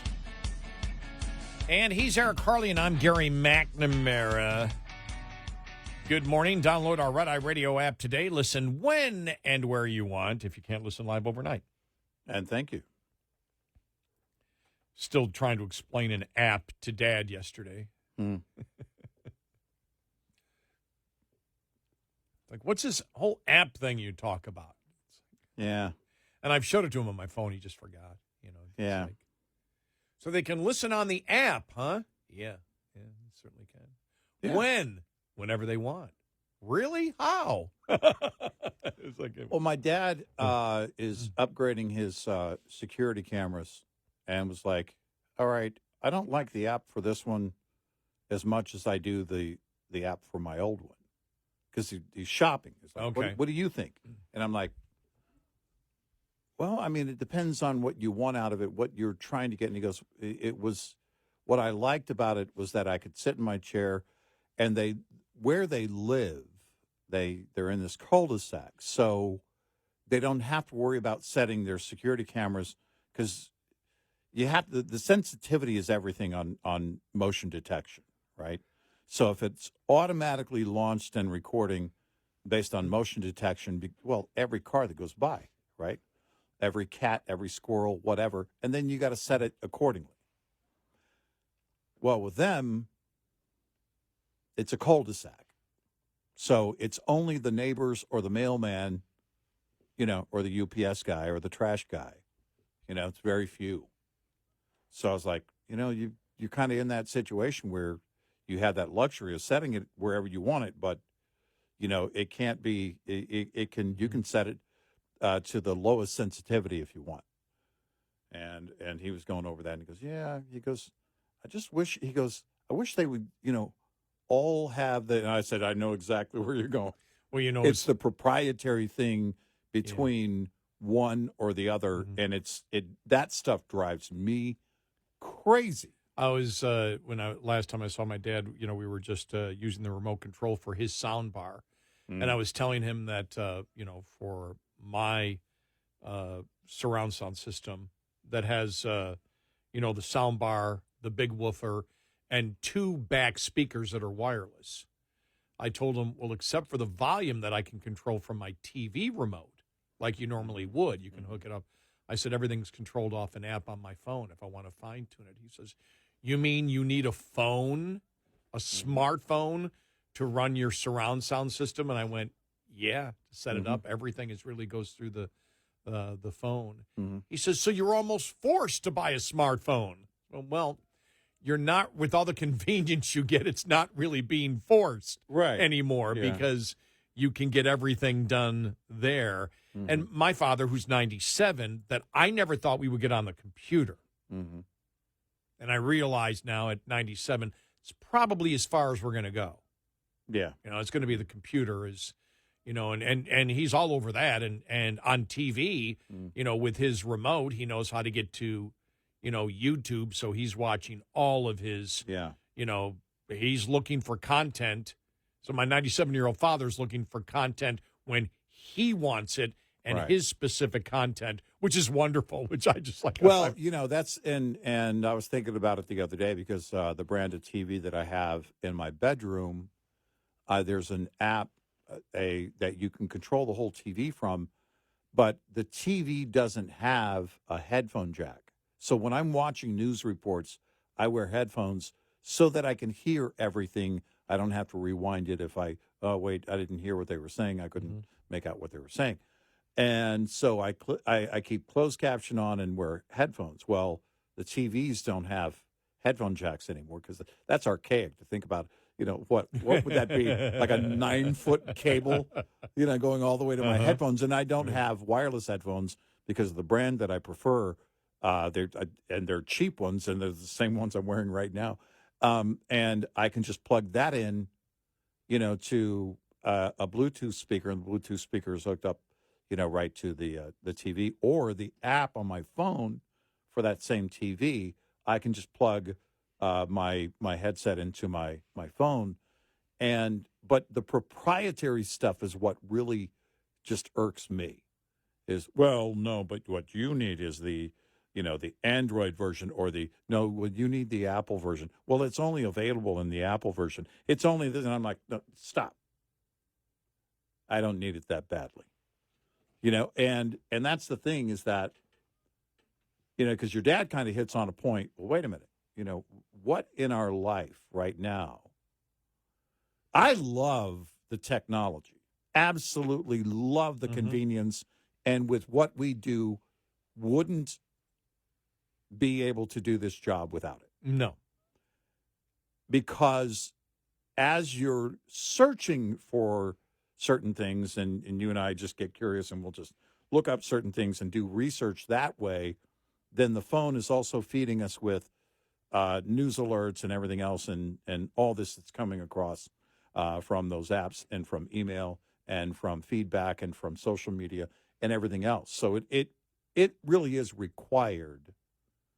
And if you're going to do it right, I think. And you look at where our fathers and like my dad's dad, his job was to walk a pipeline. He would walk 20, 30 miles a day to look for any problem in a pipeline. They would manually walk the pipeline. And I think to myself, my gosh, you think about the labor that was required to do just something like that. Now, if you were to do something that you and I do when we first started, you had to go out. You had to get all the periodicals. You had to get the day's newspaper. Thank goodness for USA Today back then, and now it's like USA Today. They're crap. But I mean, you would go out and get the hard copy of everything, and then round up to try and shape a show. And then if you had breaking news, hopefully the wire was working, the news wire was working, so that you could cover it, and you could only rip and read. It was only whatever news service, usually it was Associated Press for us. You could rip it and go, okay, here's the headline. When I first started going back to the old show, this job at our flagship, WBAP, we had internet in one studio. The talk show producers, in Arlington, the talk show producer booth, that was the only room that had the internet. Wow. Hotbot was the search engine. And you had to type in the plus between each word. Like tomorrow plus weather plus Dallas. If you wanted to do a search. I mean, think about that. That was 90. It's not that the internet didn't exist. It just wasn't as widely applied. Well, it is, my dad, 97 years of age, where, the milkman used to come in a, horse and buggy. Yeah. The coal person, they used to bring coal to the house, and it was horse and buggy. Yeah. This is in my father. Ice. And they would bring ice. Yeah, they had an ice box. Yep. Our grandmothers and grandfathers, the ice box, why do they call it an ice box? Because they had an ice box. Right. What's an ice box? Mm-hmm. You mean the refrigerator? No, they had a box and they put ice in it. No indoor plumbing, and it didn't matter how cold it got. Yeah. And, in West Texas, by the way, it would still get, cold, very cold in the winter in some areas of West Texas. But, you in the middle of the night, if you had to go. Now my father, they did have indoor plumbing. They redid it again. My grandfather redid their indoor plumbing on the day of Orson Welles' War of the Worlds. Yeah. My father remembers that because they were redoing. That would be about the time. What year was that? 39. Okay, this would have been, that would have been about the time that I don't know about my dad's side, but my mom's side was getting indoor plumbing about that time. Yeah. Now, they had it already, but they were just improving. They were improving it. They Right. I don't think they ever had an outhouse. Actually, no, it wasn't. It wasn't 39. It was into the 40s before they got it. Oh, okay. My parents. Wow. My mom's parents. So Dad, I mean, when I think about the technology, remember, people used to be, and this is something that we talk about, that we forget about how secure we feel today just because of modern medicine. Yeah. Everybody was worried about getting polio back then. Mm-hmm. Oh, yeah. Two of my uncles had polio in the family. An infection, a fever. Oh, there were no antibiotics. You didn't get stop. You would. Yeah, I mean, everything would stop if one member of the household had a fever. You didn't get. I mean,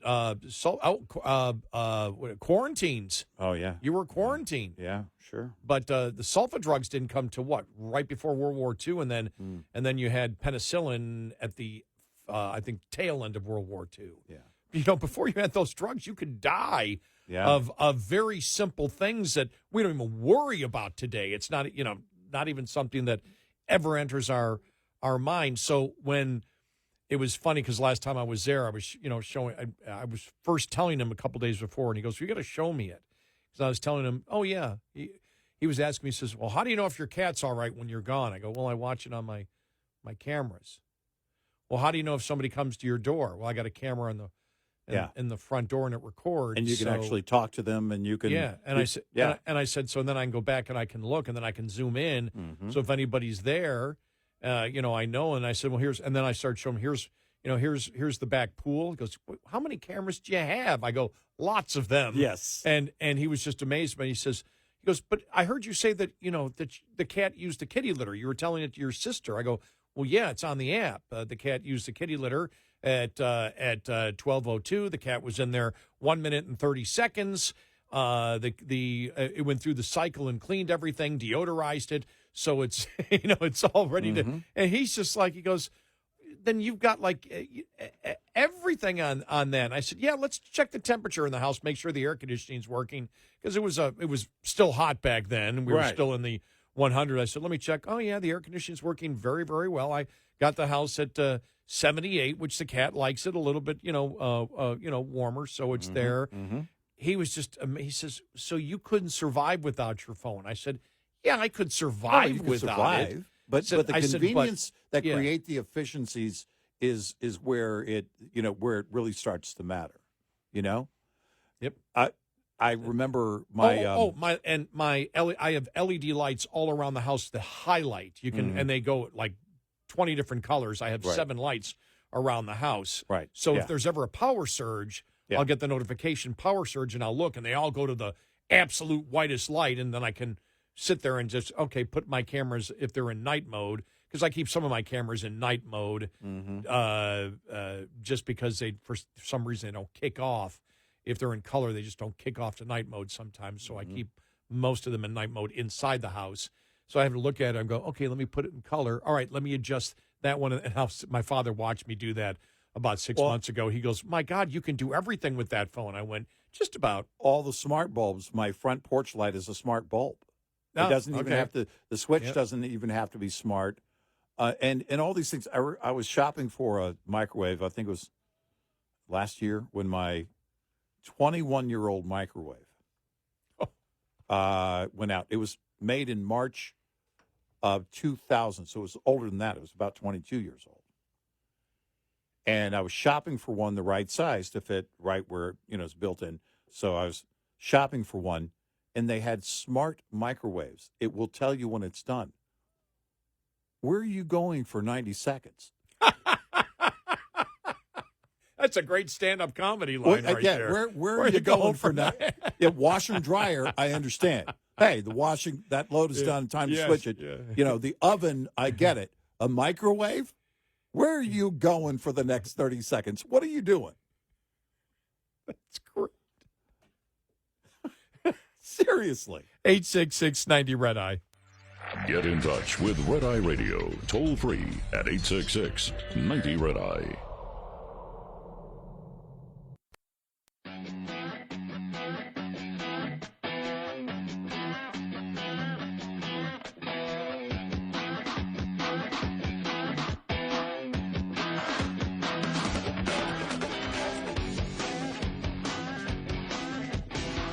It's Red Eye Radio. He's Eric Carly, and I'm Gary McNamara. Coming up, where is this UAW strike going? I guess the latest offer from Stellantis was a 21% pay raise over 4 years. They rejected that one, so that's Chrysler. So we'll get to that and more following the top of the hour. Plus, will we get a short-term spending bill? That's going to happen there with Republicans. Yeah, well, it seems the GOP in the House, at least a few of them, enough of them, have come to terms with a short-term deal, and then in the Senate doesn't look like it's going to happen just yet. Guess we'll see where it goes. Should we talk more about the Senate no dress code? Oh. I know one Republican Congresswoman was talking about whether she would be able to be allowed to wear a bikini. No. And it wasn't Boebert who asked that. Oh, that's shocking.